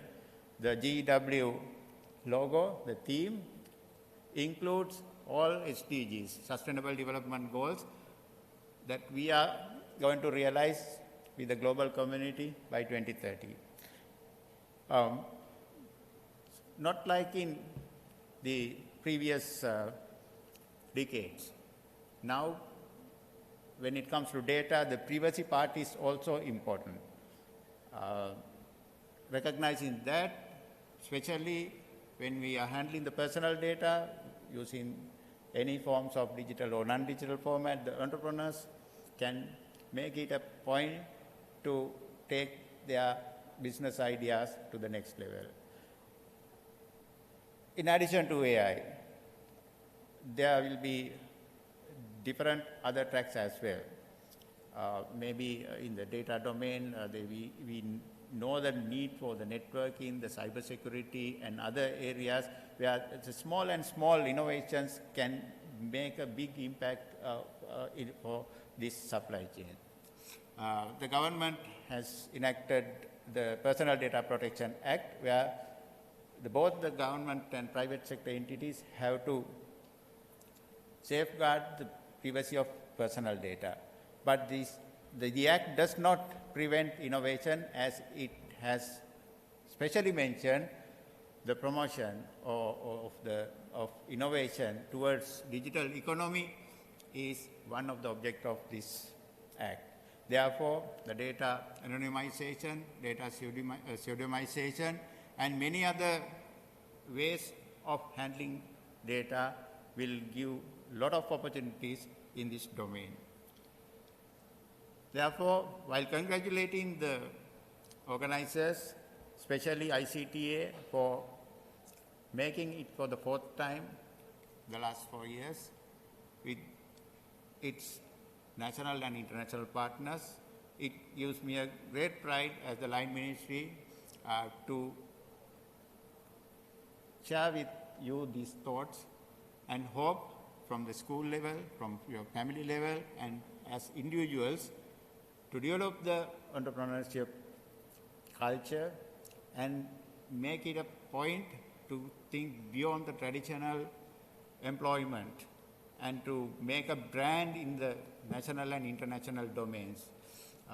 We have been recognized by the regional and international bodies for many innovative ideas, solutions, as well as businesses. We have recognized certain IT products and services at National ICT Awards that went up to Asia Pacific level and up to the global level. Therefore, you don't know that today's idea or a concept that you find as has no value will be a value for somebody like the dead mouse I mentioned in my speech earlier. Thank you very much, and wish you a pleasant day and much engagement around this important topic of entrepreneurship and GEW. Thank you very much.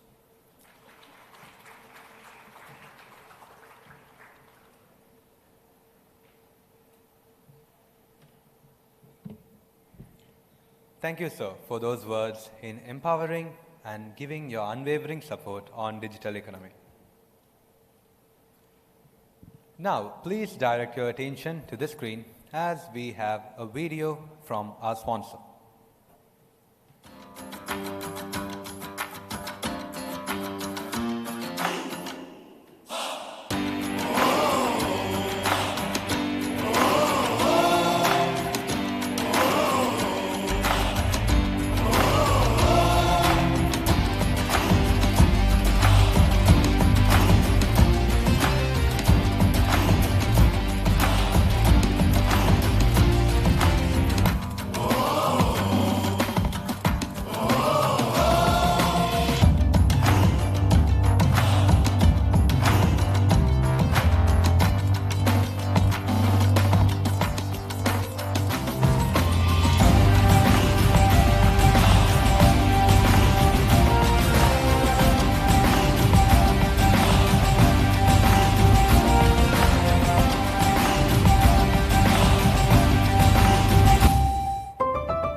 Next, we invite Mr. Sandun Hapagoda, Country Manager, Sri Lanka and Maldives MasterCard, to share a few words.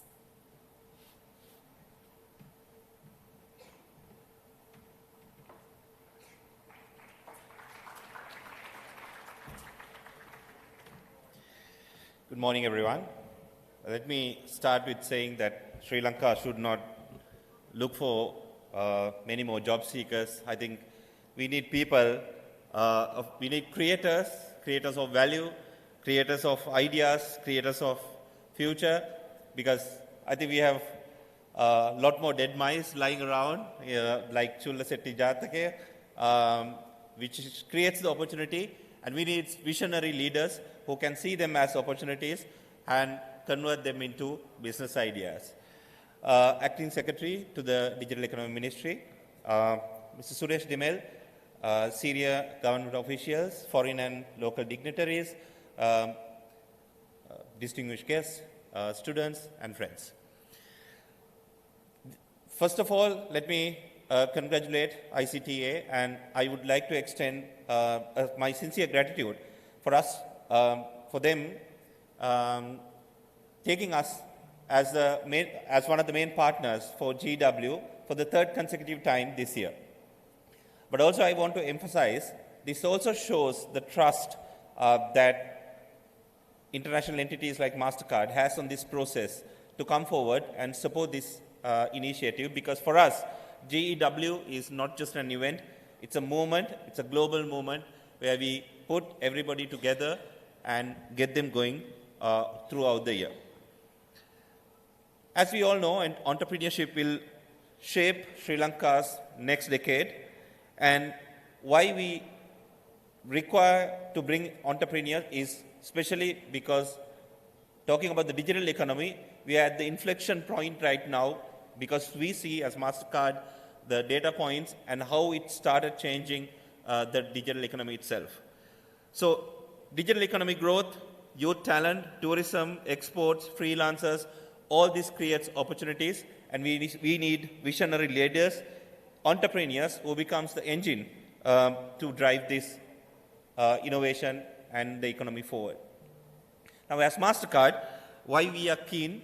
Because globally, we work with SMEs and MSMEs in more than 210 countries, and our vision has always been supporting SMEs not only to reach global markets, but also to enable them to make payments digitally, but also to receive payments digitally. We also work with entities like some of you all to ensure the startups also embrace some of the modern technologies like AI to make sure that their startup ecosystems are secure by extending some of the digital cyber security tools that we have. Now, as I always say, I think this has become a common quote. Sri Lanka is about 4.5 hours away from 4.5 billion people. And you as entrepreneurs has this fantastic opportunity to harness the opportunity of having access to these global markets. So let me propose 5 ideas that Sri Lanka can focus on the next decade to accelerate the entrepreneurs in Sri Lanka. First one is enabling them to reach global markets. We work with all the fintechs in Sri Lanka, a lot of startups, and when we speak, they are confined to the geography of Sri Lanka, and we always encourage them to use modern technology to reach global markets. And also, second one is encourage them to adapt digital payments, as I said, not only to make payments, but also to receive payments digitally. Third one is to enable cross-border access for SMEs, not only for SMEs, but also freelancers and creators who enable the economy. Fourth one is digitize micro businesses. So we speak about digitization, a lot of people talk about digitization of payments, but also we have to encourage micro businesses to use digital technologies to reach other markets as well. Last one is tourism-led SME growth, because we are at a fantastic location and a right time as the country to grow Sri Lanka with tourism, be it creator economy or with different other mechanisms, and we need to create the SME ecosystem around this. So as my closing remarks, and this could be the cue to the next panel discussion that we have, the next decade of the country belongs to these entrepreneurs, young entrepreneurs coming forward in Sri Lanka. And if we really need to truly differentiate Sri Lanka in the next decade, we must build different kind of entrepreneurs today, bold ones, digital ones, and global ones. And let's build a Sri Lanka that exports innovation to the world, and I wish you all the very best. Thank you very much.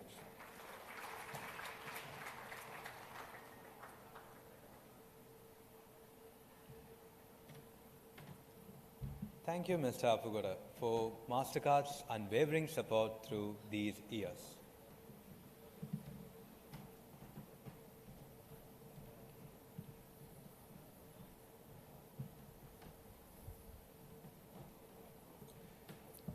We now turn to our feature panel discussion for the day. The 2035 Playbook: How Sri Lanka Builds the Next Era of Entrepreneurs.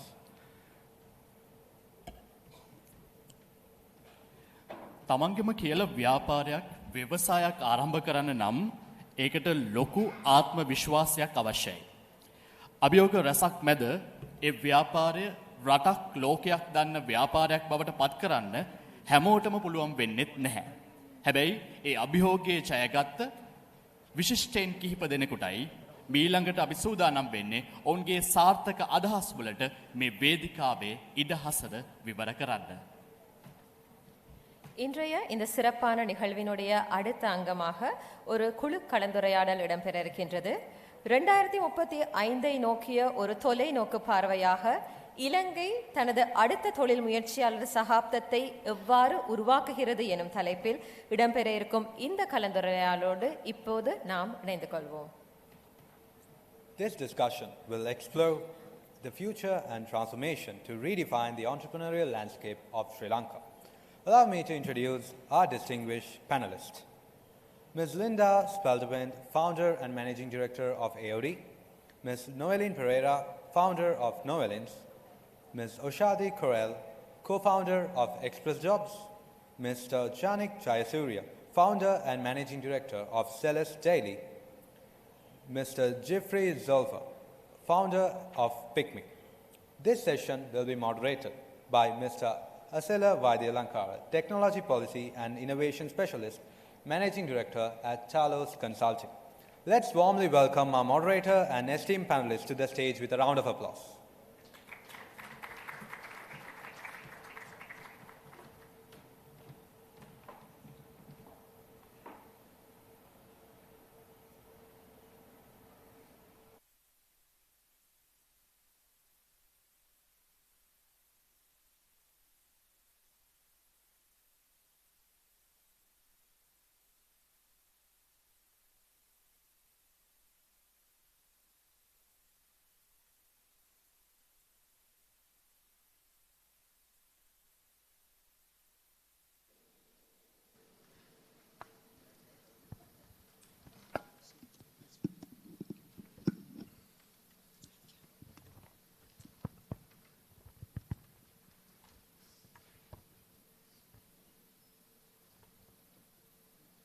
morning to you. I do understand it's been a long morning. There's a lot of speeches. So what I will try to do is make this panel as interesting as possible for all of you.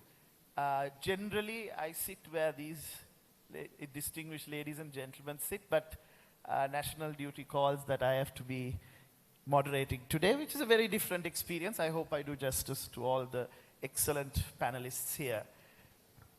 GW is the world's largest celebration of entrepreneurship. It unites over 40,000 participants in 20,000 partners across the world in about 180 countries. Today, Sri Lanka joins in that exercise, and with a clear purpose in order to encourage and inculcate entrepreneurship. And when we look at this particular theme for this year, the theme is a driver for renewal. Now, renewal is, as all of these distinguished panelists will tell you, there's one of the key drivers of their businesses as entrepreneurs. And renewal is something I want to explore as we speak in this panel and hopefully drill a little bit down to those ideas. In that sense, I won't take much of their time and yours. I will just jump right in to the questions. May I start with Linda? Yes. Okay, each of you, all of you, play a vital role in shaping Sri Lanka's entrepreneurial landscape. Let's begin with the vision for 2035. In a world, Linda, where 180 countries are competing for creative influence, what role can the Sri Lankan creative economy play in shaping this?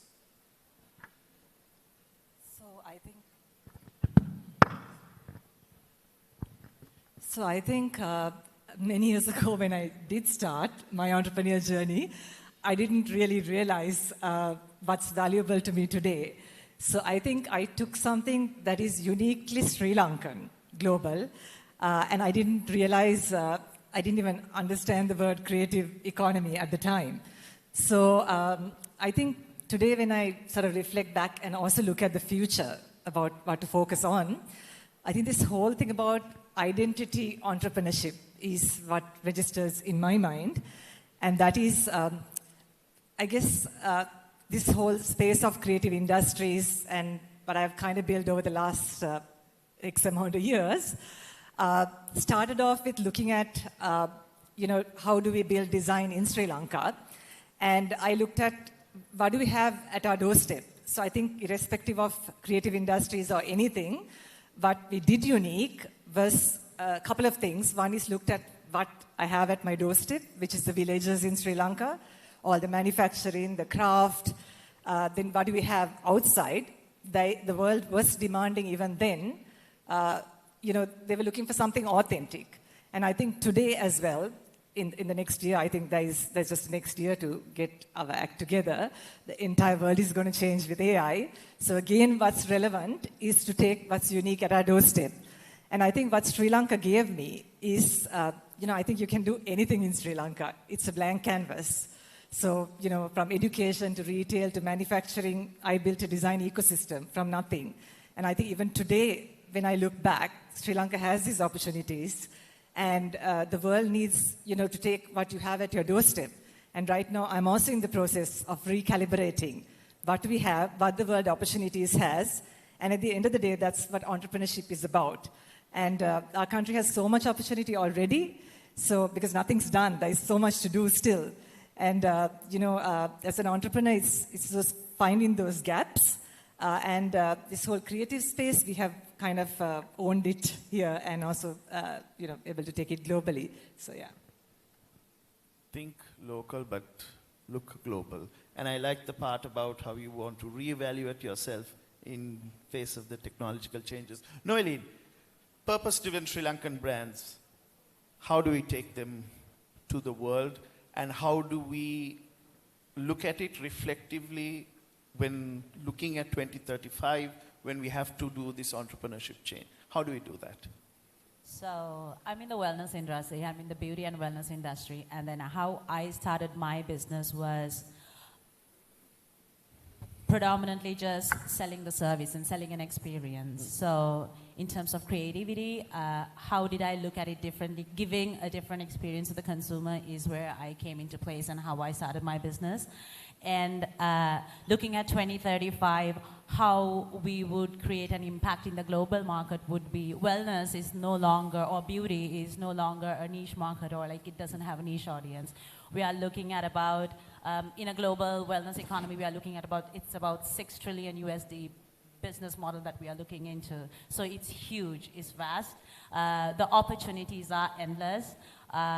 Being in a country like Sri Lanka, a global recognized country for its heritage and all our wellness, like our Ayurvedic systems, I feel like how we can look into future is predominantly focusing on these things. We are in a gold mine of a lot of botanical stuff that we can actually utilize. And then I feel like using those and creating experiences where customers can come to Sri Lanka, like touching base on tourism as well.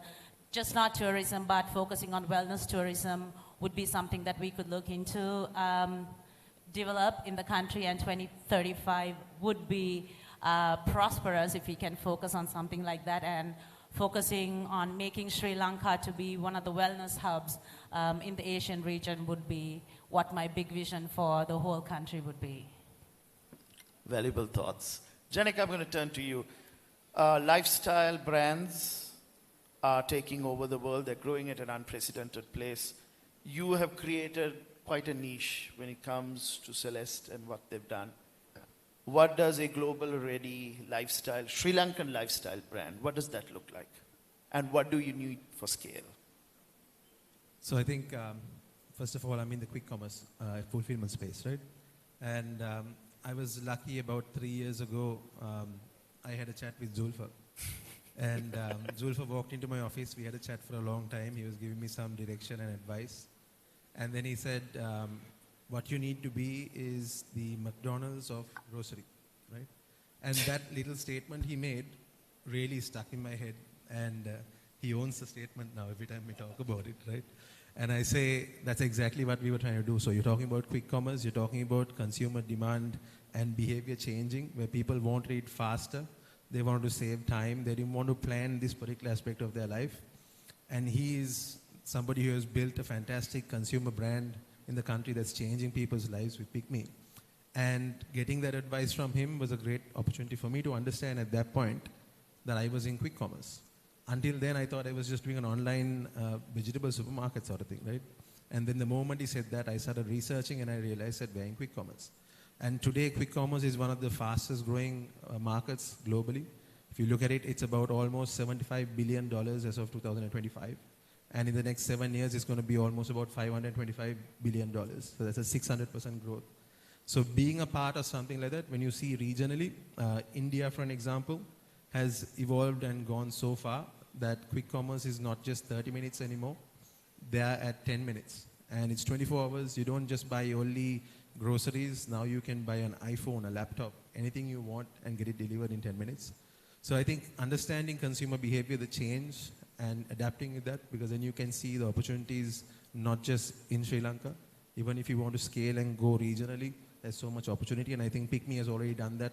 There's so much that they have done. So trying to learn from other local brands that have done well, trying to have the humbleness to learn and understand from them, and so on has helped a lot.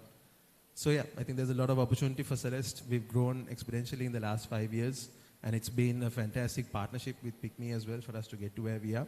So looking forward to a lot more that we can do like that. I was just passing your hoarding when I was coming here. I thought there's a very simple message that you packaged very well. Congratulations on that. Oshadi, I'm going to come to you. You are in a very interesting place, intersection of talent and opportunity. If I were to ask you, what fundamentally needs to change in our education and skills pipeline to make sure that everyone's ready for 2035? What would be your answer?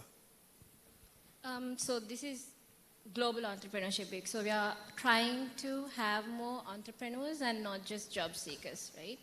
Because entrepreneurs is obviously going to create a lot more jobs. So in terms of changes in the education system, I think we need to stop asking our children what do you want to be when you grow up, right?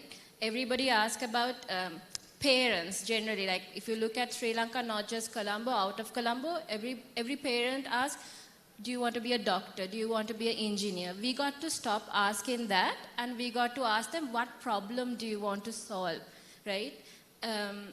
Kind of encourage them, give them, in education system, have things where internships become mandatory after like A-levels or even in undergraduate level. Because I see a lot of undergrads, we interview a lot of them, we send them to other organizations, and one of the things they talk about is the skill gap in the education, right? We have to make internships mandatory, get them to have some post-work, there has to be a gap there, like something to bridge the gap. That sort of change would really help. And to give kids financial literacy, right? Because we tell them about saving, but that helps the banks, but not really the entrepreneurs or the startup ecosystem. So we have to change there as well. Right. Zulfa, when I teach my MSc students about digital transformation, one of the key local case studies I take is PicMe. Thank you for transforming the space around that. I'm just going to ask you, Sri Lanka needs to be competitive with 180 countries globally on entrepreneurship. What must change in our tech ecosystem, infrastructure, and even our policies to make sure we are not just surviving, we are thriving? Right. Thank you very much. I'm glad to be here. Johnny, thank you so much for those beautiful words. I'll come and collect my royalties later. Right. So I think tech is the next big thing, or it's already here. So, I think it's the opportunity. I think the young folks here should embrace tech and obviously AI now and see what you could create out of this. The Prime Minister spoke about a nice innovation that she's seen, that I saw also on Facebook yesterday. Fantastic. And I think we need more of that in this country. These niche things can become bigger niche and a great opportunity for entrepreneurs. So I think the key is to start early, right?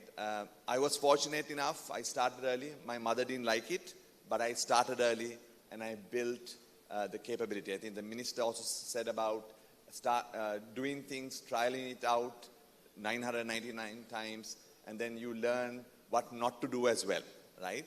So it's key that you start early. And it's the same for tech as well. You learn. And then the beauty of tech is you can execute it much faster than the brick and mortar, right? The old world is called brick and mortar. The new world is called the new age technologies, right? So I think the beauty is to get it out fast, do it very young, right? I wouldn't want to I wouldn't want to be an entrepreneur at my age now, right? My energy is depleting. But when you're young, you have all the energy in the world. I think that's the time to conquer. So in terms of policy, I think there's a lot that's obviously, when I started, there was nothing called startups. We were just, what do we call ourselves? We call ourselves proprietors. That's how, your first company registration starts. So you call yourself a proprietor and you start this company. But today, the ecosystem, it's very nice to see that there's an ecosystem today, right? An ecosystem that supports entrepreneurs and businesses. So with what ICDA does and with what the ministries are doing, I think this is the best time to start, right? And I think for the folks out here, for the young folks out here, I recommend that you start a company. If it fails, go back to working for a company, right? Start a company and then go back if it fails. But if it succeeds, well done, and ride that wave. One other thing, since you talked about tech is like tech has evolutions, right? 5 years ago, we were talking about crypto and stuff like that. 10 years ago, they were talking about ride-hailing. Like that's when I got in, right? And now we're talking about AI. So tech has waves, and you need to catch a wave very fast so that you can ride those waves. Thank you. Thank you, Zulfa. So let's move on quickly to round zoom. Let's zoom in on things like capital, policy, exports, talent, and etc. Linda, I come back to you.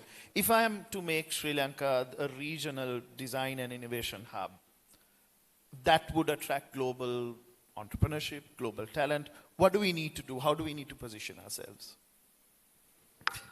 Tough one? No, I think kind of in that space, we've laid the foundation for Sri Lanka. Again, like I said, it's in owning what's uniquely ours, and we've kind of set that pace. So for example, I am wearing a sari right now that is made in a village in Gampaha, and we export it to India. And that's a big revenue earner for us to scale the livelihoods in the villages. So, I mean, so we've kind of laid Sri Lanka is in a good position because this whole ecosystem we already have for design. So, I mean, just going out of my ecosystem, you asked about capital as well, right? So I think, one of the biggest challenges for design or any entrepreneurship is obviously the lack of capital, right? So when we started, there's no capital, right? So you start and you organically build. But now there is an ecosystem. So I would say the biggest barrier in our space is capital, not ideas. And personally, I hate the word fail, this failure to entrepreneurship, learning to fail quickly and all that. I think if you have a strong vision and you know what you're doing, that's what you need to first nail. And in scaling to this global level, you have to, I think, if you ever want to start a business or do something, you have to find that connection to your country to scale globally. So I think, like in our space, I want to do this for Sri Lanka, and what you want to do, you've got to find. And this, once you know that, it's called course correcting. It's not called failing fast, really. I think that's been a paradigm shifting thing in my entrepreneurial journey. I never see us just failing fast, but as an entrepreneur, you hate the word failure, right? So it's all course correcting. You course correct, it's expensive, but you move forward. So that's, in terms of global scaling, that would be the barriers, I would say, these things. Thank you for that. Noeline, you spoke in your first answer about, there's niche stuff like Ayurveda and all of that in our wellness industry. How do we attract that? How do we harness that? How do we take that with our talent, with our raw materials, and we take it to the world? How do we take it globally? What's your vision when it comes to that? So I feel like Japan would be one of the perfect examples we could use. The matcha tea, right? How many of us have matcha teas? I'm pretty sure everyone has, right? Are they selling the product or are they selling the story? Right? They're selling the story. We have a heritage. We have an amazing story. So I feel like we need to focus on selling our story. We have some amazing teas like Iramusu, Belimal. If you think about cinnamon, we produce the greatest cinnamon in the world. So why can't we focus on these things and make a story out of it and sell our product not as a product but as a storyline and take it to uplift our country, not just as a tea, but like being that provider for these amazing tea, and then wellness becoming, like I said, it's becoming a bigger part of everyone's journey. So focusing on things like that, I feel like we could literally tap into the global market.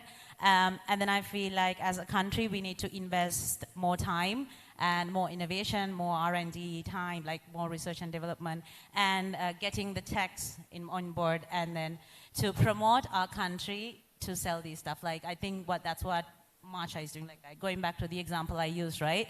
They're not just selling the product. And then I feel like for the young and upcoming entrepreneurs, we need to think beyond the revenue growth model. Like Linda was mentioning, once you figure out how to do it locally, don't limit yourself in these boundaries. Think global. You were talking about raw materials, right? We've known to be producing and giving the best sources of, our country has so many resources, right? Talent, raw material, like if you think of king coconut as electrolyte, that's the best drink we could have. King coconut oil, one of the best products you could use on your skin. But these are the things that we only have in Sri Lanka. And if we can tap onto that and just focus on that, I feel like we have a big future. There's a lot of potential income that we could bring into the country, and we could have like a huge impact on our economy growth as well. So to add to that, all the new entrepreneurs should think beyond the limitations, go global, think global. And let's just not think about being this resilient generation of just producing the raw materials. Like if you think of Nike, Adidas, we produce all the good stuff, but do we have a brand coming up? Right? I feel like Spa Salon has done some amazing work taking our stuff to the global market. And then upcoming brands like Carnage, who's doing fantastic in fitness models. I mean, these brands need to go global.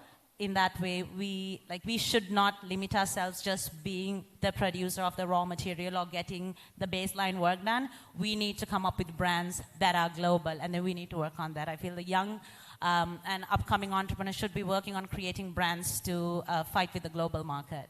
Yeah, that's just what I think. Janik, you spoke about, quick delivery. And I'm inspired by a story I actually saw. Even in India, they would deliver at the side of the road. They don't even need an address anymore, within 10 minutes or less. If I were to give you $1 million and tell you, scale it to South Asia, what's holding you back? So I think it's very easy to get carried away with that word scale, right? So you need to, first of all, understand is it possible to scale in a way that is consistent and sustainable, first of all, right? So to be able to do that, you need to first have your fundamental parts set up so you can scale. So I think, like Zulfa said, the most important part is your tech. Right now, technology is not a luxury. It's a necessity, right? And if you want to compete in a global market, if you want to compete in a highly competitive market, technology is an essential part right now. So having that, and that too, making sure you're updated and you go with the best tech that's available, not being with outdated systems that could be at least 3-4 years behind.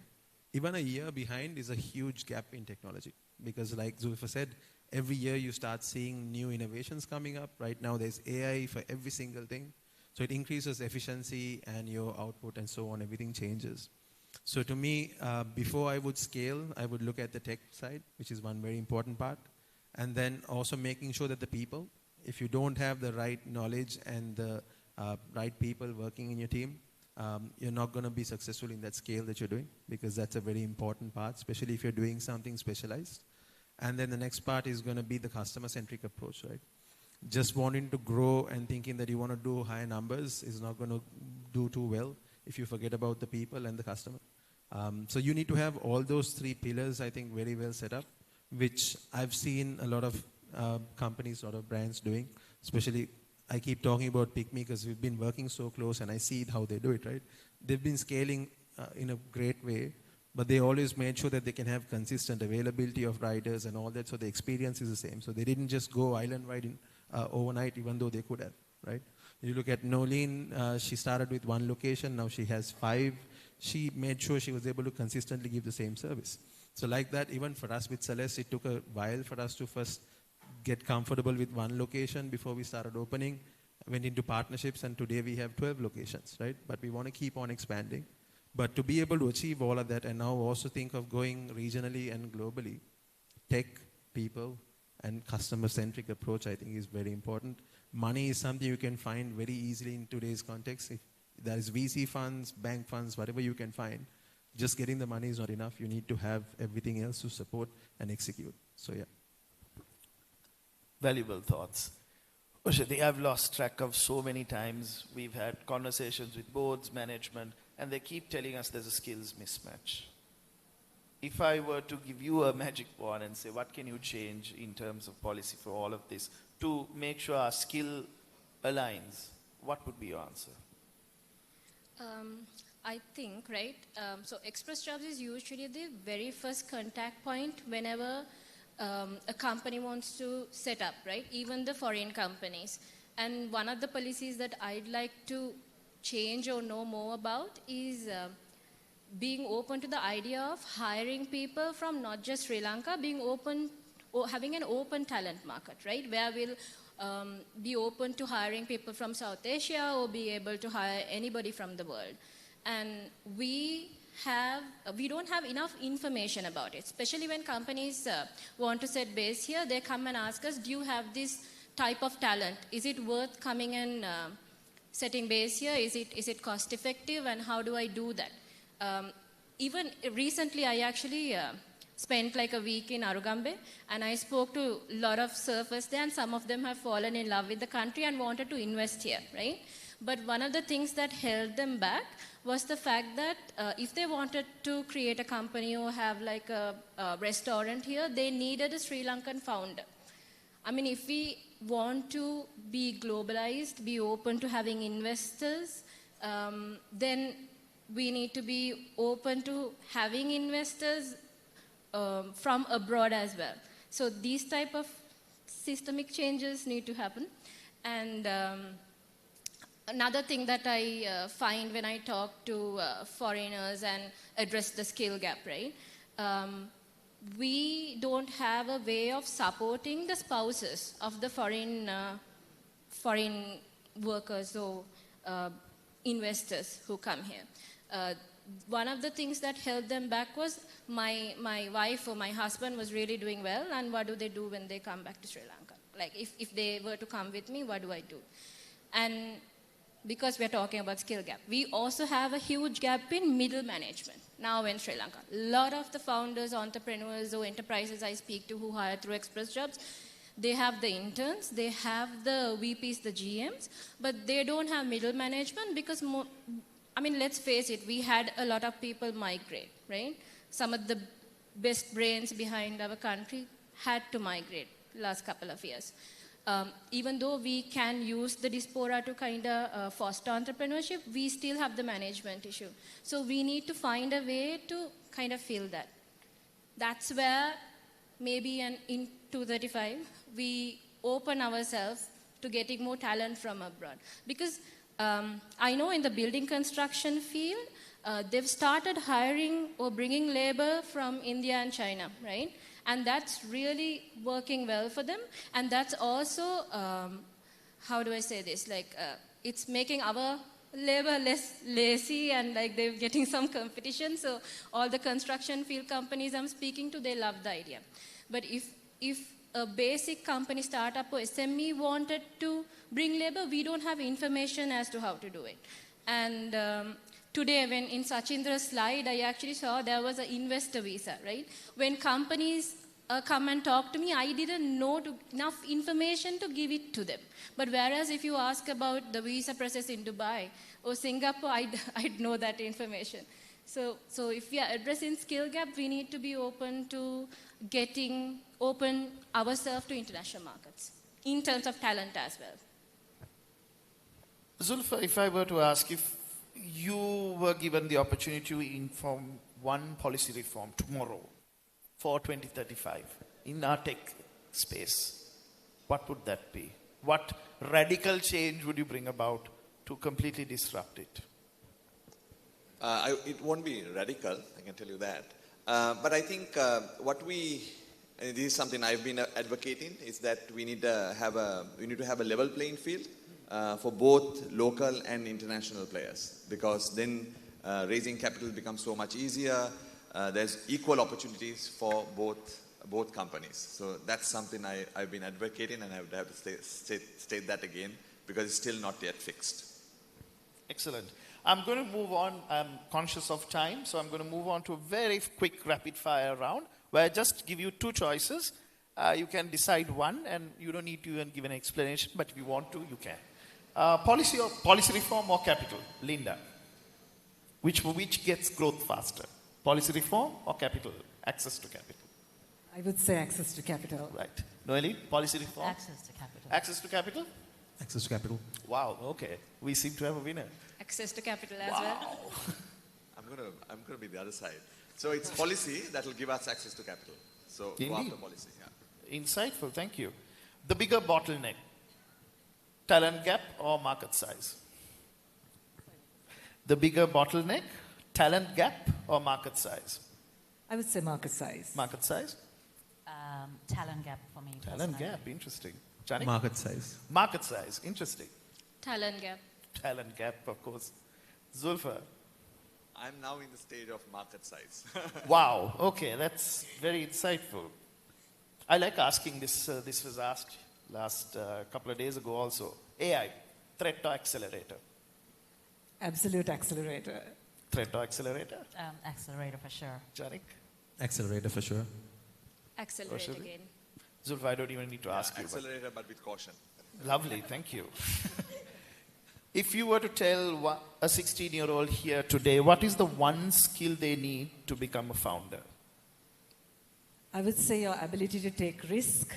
There is no shortcut. And no matter if you want to do a tiny innovation, a big one, there is no way to become a founder unless you are willing to take a tiny risk. And that's the biggest barrier in Sri Lanka. People are risk averse. And even now, at this stage, the big lesson I need to tell myself every time I want to start something is, you know, you got to take that risk, right? That's why if it's so easy, everybody would do it, right? That fear, that whatever you have to face it. There is no shortcut to become a small innovator, a big entrepreneur, or a small one without just, so that would be my advice. You have to fix that risk-averse thing somehow. Noeline? For me, I'd personally say discipline and consistency and utmost faith in yourself. So keep at it, believe in your dream, and no shortcuts, like she said. You got to work hard, and discipline and consistency can take you to places that a lot of, let's say, people with a lot of capital or whatever it is, discipline and consistency will take you to places. Janik? I think for me, because we're in a country where you need a lot of resilience, I would say be resilient and ability to be able to take up a challenge face front and get through all challenges that come thrown at you on a daily basis. Networking and personal branding, because personal branding will get you the attention and networking will get you the connections, because if you want to make it in an entrepreneur journey, you need those connections as well. Yeah. For a 16-year-old, I'll advise you to stay hungry, stay curious. Your final remarks, and I'll start with again Linda. For entrepreneurs, potential entrepreneurs, there are school kids here, they all look after you. You're the creme de la creme of entrepreneurship in Sri Lanka. Your message to them, Linda. Tune out all the noise. Even at any stage of your life, nobody's going to tell you just jump and be an entrepreneur. You've got to learn to close the naysayers and just have that idea you want to do. You've got to go for it. Noeline? So for the Mallis and Nangis, what I have to tell you is stay hungry, like Zulfa said. And I want to say, just don't limit yourself to the small island mentality. Think big. Think of global. How do we go beyond these boundaries and be a global brand, become a global personality in terms of providing a service or a product? Whatever it is, don't think small, start thinking big, and good luck. Janik? I would say there's so much opportunity in this country, and I'm a firm believer that leaving the country and trying to go out is not a solution. There's so much that you can do here. And people like us, we take off time on a weekday when we're busy to come here because we believe that you can inspire, give more relatable advice, where you're not too far away from the type of inspiration or people who you'd want to look up to. We're accessible, and you have a lot of such young entrepreneurs who are very happy to guide and groom and support. You have access to that. Use that. Don't look at taking the shortcuts and the easy way out by trying to go out just because you see your friends having a good time in another country. Trust me, there's a lot that they're suffering that they don't show you. Wow. Oshadi? Technology is growing really fast, so if you want to become an entrepreneur, be updated, learn about the new technologies, and see yourself through, take those risks. It's okay to fail, and so on, yeah. Zulfa? Yeah, just go back to what I said at the beginning. Start young. Please start young. Wow. 2035 playbook, how Sri Lanka builds the next era of entrepreneurs. I didn't have to do much. There are celebrated entrepreneurs here on stage, and they shared their stories, they shared their insights. 2035 is a decade away, and honestly, the way we've seen so far, and I'm sure Zulfa can attest to it, 2015 was a decade away. And he managed to disrupt that entire space in terms of ride-hailing, and all of these founders have. 2035 is not that far away. And if we are to get ready for that challenge, we are to meet that challenge, we are to thrive. Sri Lanka should be ready, will be ready, and with founders like this, we shall be ready. Thank you for your time, ladies and gentlemen.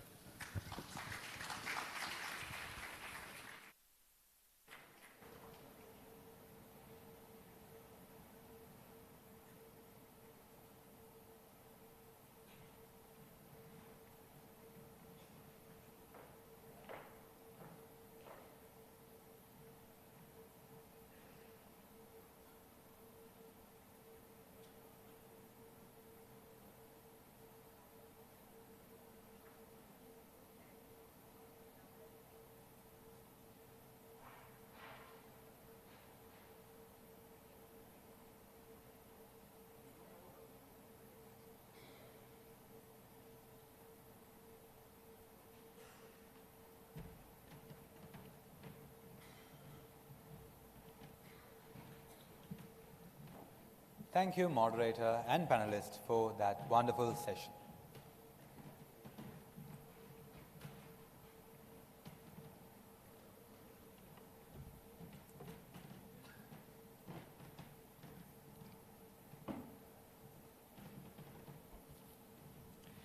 අපේ රටේ ව්‍යවසායකත්ව සංස්කෘතියක් ගොඩනගන්න එවැගේම ඒ පෝෂණය කරන්න ගෝලීය ව්‍යවසායකත්ව සතිය හරහා විශේෂයෙන් ගෙවුණු වසර කිහිපය තුළ හැකියාව ලැබුණා. මේ වසරේදී ඒ තවත් ඉහළ මානයකට ඔසවා තබමින් ඉතිහාසයේ පළමු වතාවට පළාත් 9 ආවරණය කරමින් මේ ක්‍රියාන්විතය අද මෙලෙස ආරම්භ කෙරුණා. එසේනම් දැන් වේලාව ඒ ක්‍රියාන්විතයේ සුවිශේෂී අවස්ථාවන් දැක බලා ගන්නට. இன்றைய நாளின் மிக முக்கியமான நிகழ்வினை நோக்கி அடுத்ததாக நாம் நகர இருக்கின்றோம். அந்த வகையில் 2025 இலங்கையின் தொழில் முயற்சியாளர்கள் வாரத்தின் அங்குரார்ப்பண காணொளி அடுத்ததாக திரையிடப்பட இருக்கின்றது. நாம் ஒன்றாக கட்டியெழுப்புவோம் எனும் தொனிப்பொருளில் மாவட்ட ரீதியாக கடந்த ஆண்டு நடைபெற்ற பல்வேறு நிகழ்வுகளினதும் தொகுப்பாக இதோ இந்த காணொளி உங்களுக்காக. We are here for an awaited moment. Please direct your attention to the screen as we are showing the launching of Global Entrepreneurship Week 2025, Sri Lanka.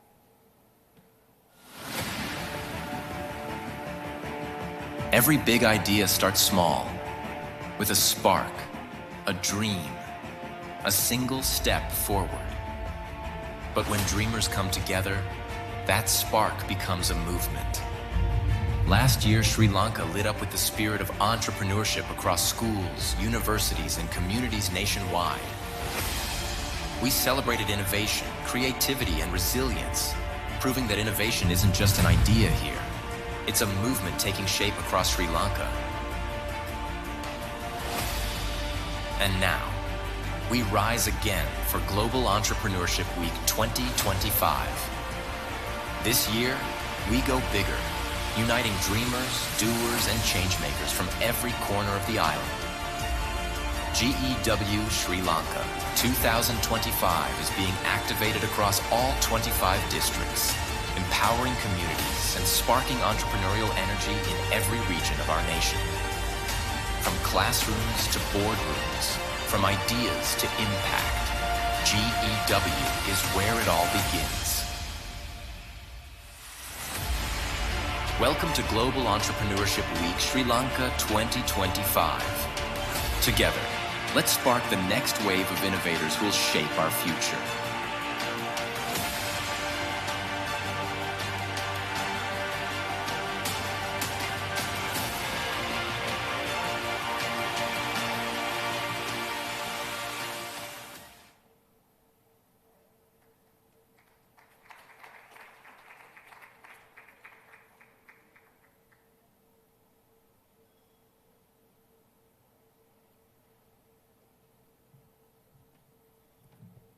Thank you.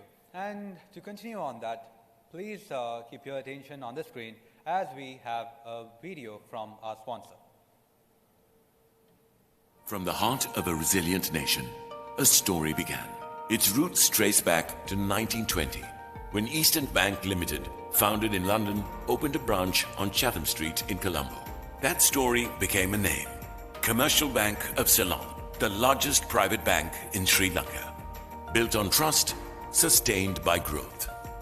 A century of progress that still moves forward, serving over 3.6 million customers across the country. from retail banking to small businesses and high net worth clients, the largest lender to SMEs, a pillar of the nation's economy. And our story doesn't end at the water's edge. It continues across borders. In Bangladesh, we operate 20 service outlets. In Myanmar, we support livelihoods through microfinance. In the Maldives, we offer full banking services in Malé and Hulumale. And in Dubai, we proudly became the first Sri Lankan bank to establish a presence in the DIFC.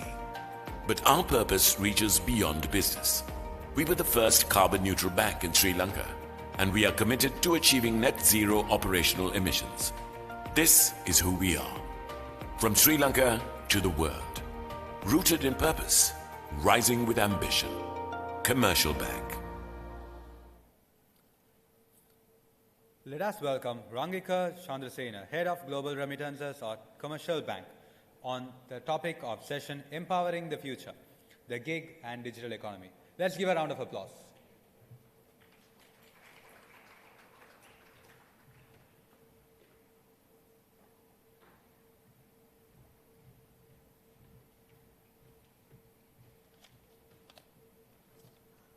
Ministry officials, local and foreign dignitaries, students, entrepreneurs, distinguished guests, ladies and gentlemen.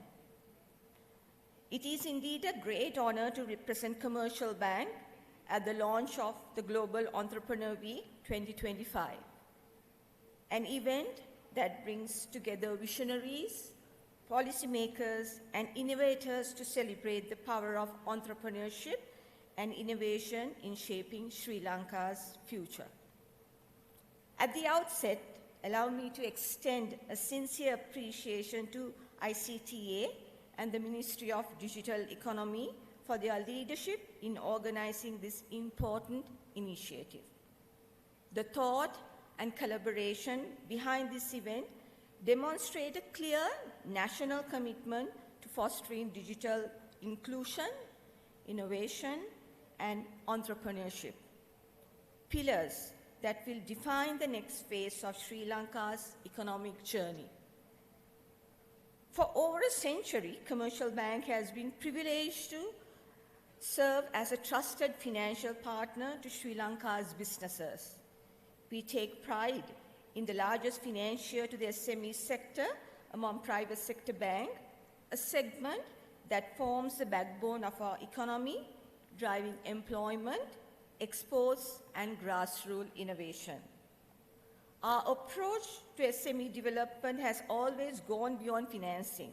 We have built supporting ecosystems through dedicated SME banking units across the country, capacity building and financial advisory initiatives, strategic collaborations with global development agencies such as IFC and ADB to enhance the affordable credit, and also tailored exports and trade support that enables our entrepreneurs to expand regionally and also globally.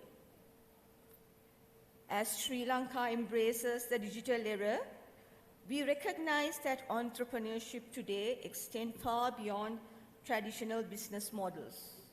The gig economy and the digital entrepreneurships are rapidly reshaping how people work, innovate, contribute to national growth. At Commercial Bank, we view this transformation as a tremendous opportunity to unlock new avenues of economic empowerment.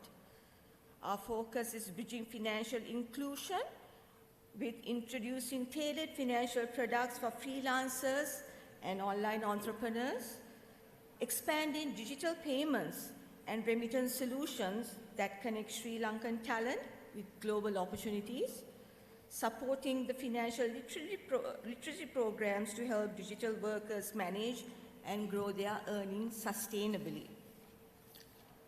We believe the gig economy represents a vital component of Sri Lanka's future growth model, a space where creativity, technology, entrepreneurship converge to generate value to the nation.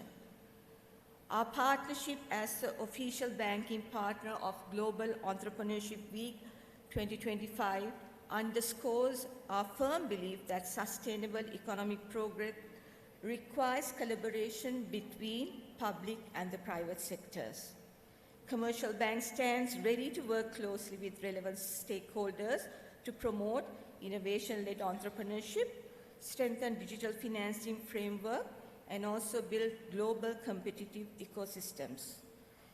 We see ourselves not merely as financial entity, but as a strategic partner in driving Sri Lanka's transformation towards digital, inclusive, and a resilient economy.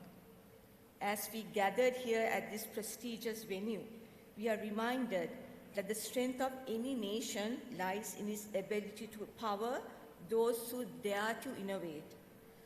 The entrepreneurs who sees possibilities where others sees challenge.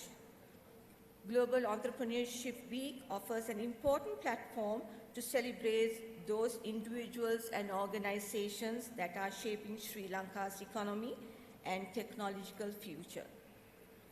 Commercial Bank remains deeply committed to supporting this mission by continuing to invest in digital innovation, expanding access to finance, and building trust through responsible banking practices that align with the country's long-term development goals.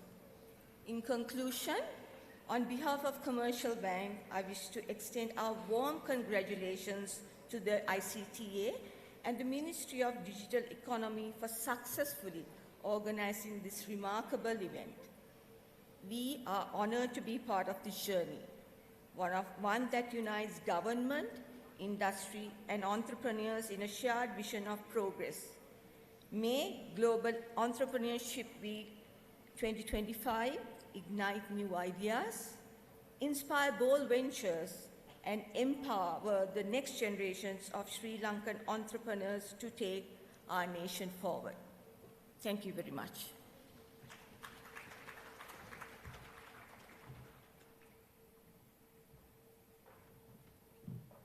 Thank you, ma'am, for those insightful words. We are now moving to the end of the session. And to conclude the official proceedings, I would like to call Mr. Charit to the stage to deliver the vote of thanks.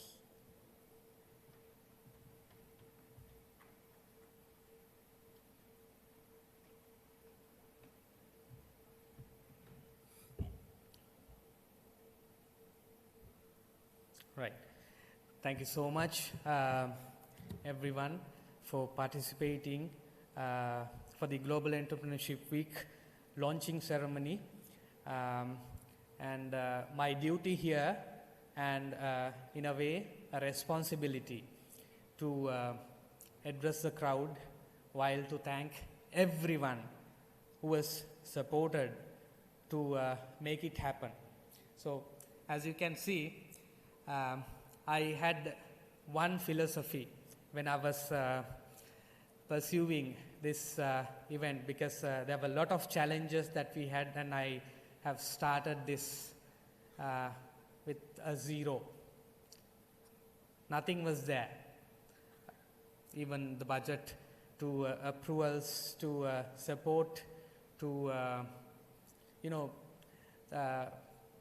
gradually nothing had happened, and in the end, within I would say 1 month back, we have started to plan this, and then gradually started to go through to the approvals, and then to convince people, and then to request for budget, and then to build a strong team, which is much vital thing for me to get it done. So until it's done, it always seems impossible. So I have made impossible to possible. So my team, who was always there for me, have done a lot of things. I will thank each and everyone. Allow me to do that while you are here. So starting from the schools to universities, we had a lot of challenges to invite the schools and universities. And in a way, the team had to write to the relevant ministries, get their approvals, and then suddenly we had to face the school leaves. And then the biggest challenge was to see how best we could invite the students. So there you are. Today, proud to say that we have overflown the audience that we have invited, and it was a full house event that we have today. So thank you so much again for the audience for coming by early morning and to participate and to witness for Global Entrepreneurship Week. So apart from that, to handle the corporates and SMEs, startups, there were teams, and then to tap onto the ecosystems and to request support from the ecosystem, there was a huge process that we had to go through. And on top of it, the ministries, the institutions under ministries also had to be collaborated. And then there were a lot of reputation repairs, a lot of relationship repairs that we had to do, and we did it, right? I would remind the Ministry of Science and Technology, Vidata especially, Ms. Nilanthi is here, Mr. Lakataz is here. Thank you so much for contributing for the last year's GW by doing over 700 plus events for GW, and we hope that you will continue to support this initiative even in this year as well. And NEDA, Mr. Dhanuka is here, and then SED, IDB, and then Ministry of Entrepreneurship and Entrepreneurship Minister, Deputy Minister Chaturanga. Thank you so much, even though he is not here. Our Minister, Deputy Minister Eranga, thank you so much, even though he is not here. And then to do all this within a very limited time, and then to get a confirmation, our Prime Minister herself has given a lot of support for us to get this event materialized at this scale. So thank you so much for all the government officials who are here, and we look forward to your continued support to make this event series a reality, because we have a very large number in terms of events to be organized this year within a month, 900 plus events, and we have already signed up with 250 plus ecosystem partners as well as other partners, corporates. So we hope that you will continue to support us, and who I couldn't thank personally at this moment, thank you so much everyone for making this a reality, and then to drive this as a one force. And I would like to invite everyone in my team to come in front to the stage so that I can recognize them one by one.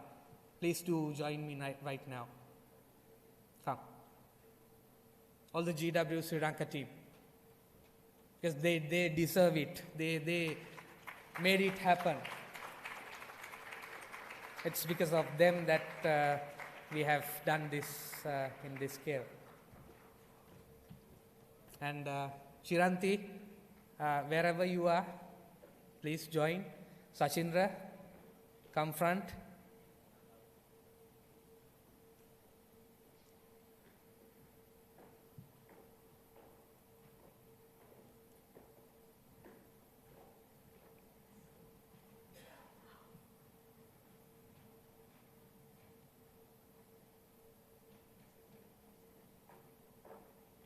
Thank you. We have a very long way to go, to materialize 900 plus events. So this is the team who will be joining you to collaborate, to support, to partner, and then to drive this as a one force. So I will recognize, at least I will tell their names one by one.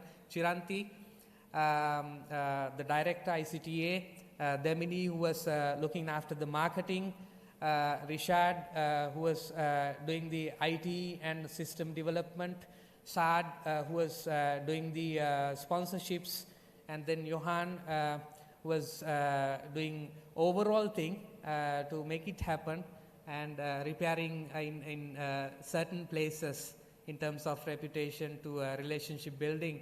And then Shavindri for the ecosystem support.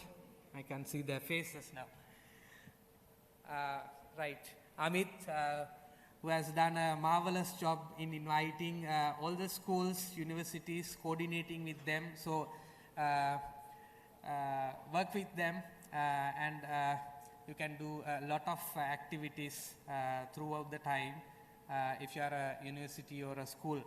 And then Sanditi doing the communication, and then the other one who was collaborating with Amit to support the schools and universities. Oshani, who's coordinating the districts, all 25 districts. So I can proudly say that we have activated all 25 districts, and they have a committee established with the leadership of district secretary. And we are proud to say that all 25 GW district committees are now being formed and they are operational.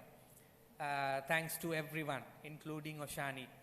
And then the other gentleman who was working with Shad for the sponsorships, and then Savanya, who was coordinating the government relations, all the government institutions. So work with her, and then we have a long way to go.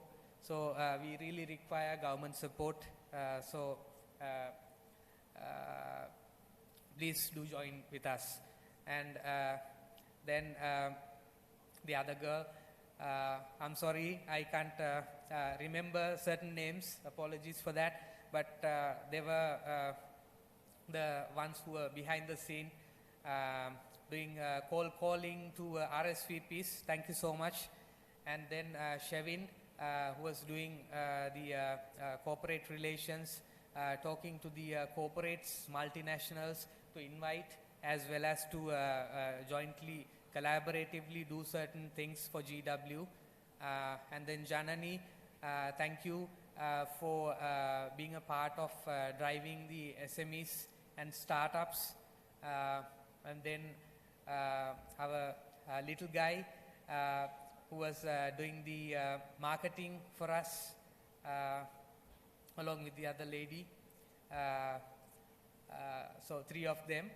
And then Sachindra for being a really nice boss for us, to give us wings to excel and try out our potential. So always giving a lot of advices, both of them, Chiranti, Sachindra. So thank you so much, Chiranti, for being a leader for me, and for driving me, for supporting me, for guiding me on every step of my way. Thank you so much. And this is the GW, the Sri Lanka team. Let's make a round of applause there.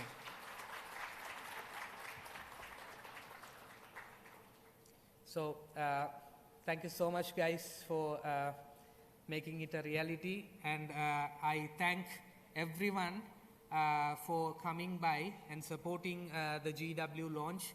And I hope that you will continue to support us throughout the process. Thank you so much. Have a good day.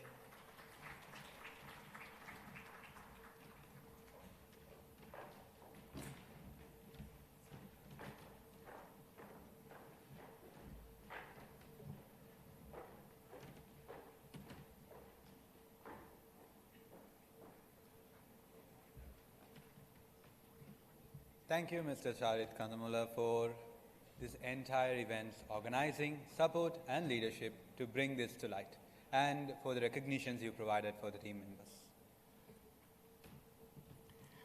අපි එක්ව ගොඩනගමු තේමාවෙන් 180කට අධික රටවල් සංඛ්‍යාවක් සමග අත්වැල් බැඳ ගනිමින් ආරම්භ වුණු ගෝලීය ව්‍යවසායකත්ව සතිය 2025 අද පටන් නොවැම්බර් මාස 23 වනදා දක්වා මේ රටේ ගම් නගර සිසාරා දියත් වන්නට සූදානම්. ඉතින් අද දවසේ මේ අවස්ථාව වෙනුවෙන් එක් වූ ඔබ සැමට අපේ ගෞරවනීය ස්තුතිය පිරිනමමින් සමාරම්භක උත්සව අවස්ථාවේ වැඩ කටයුතු අපි මේ විදිහට නිමාව සම්පූර්ණ කරනවා. ව්‍යවසායකත්ව සංස්කෘතිය පෝෂණය කරමින් අනාගත දක්ෂ ව්‍යවසායකින් ගොඩනගමින් දිගහැරෙන මේ ජාතික ක්‍රියාන්විතය සියලු ආකාරයෙන් සාර්ථක වේවා යන්න අපේ ප්‍රාර්ථනාවයි. ඔබට ජය. இத்துடன் 2025 இலங்கையின் உலகளாவிய தொழில் முயற்சியாளர்கள் வாரத்தின் தொடக்க நிகழ்வு முடிவுக்கு வருகிறது. இந்த ஆக்கப்பூர்வமான நிகழ்வில் எம்மோடு இணைந்து கொண்ட அனைவருக்கும் எமது மனமார்ந்த நன்றிகள். இன்றைய நாளும் இந்த வாரமும் தொடர்ந்து வரும் நாட்களும் புதுமை, புத்தாக்கம், புதிய முயற்சியாண்மை என ஆக்கப்பூர்வமான பல விடயங்களை உள்ளடக்கியதாய் நாம் அனைவரும் ஒன்றாக கட்டியெழுப்ப எதிர்பார்க்கும் ஆக்கப்பூர்வமான இலங்கையினை உருவாக்குவதற்கான ஒரு படியாக அமைய வேண்டும் எனும் பிரார்த்தனைகளோடு உங்கள் அனைவரிடமிருந்தும் விடை பெற்றுக் கொள்கின்றோம். நன்றி, வணக்கம்.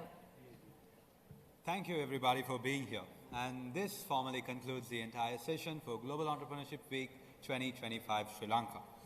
And on behalf of GEW Sri Lanka, we extend our heartfelt gratitude to all the dignitaries, partners, and participants for joining us in celebrating and being here for entrepreneurship and innovation. Thank you for everybody for being here. We have few announcements. You can do it in As an announcement, we would like for all the participants to come by the stage for the final group photo and an announcement for the media.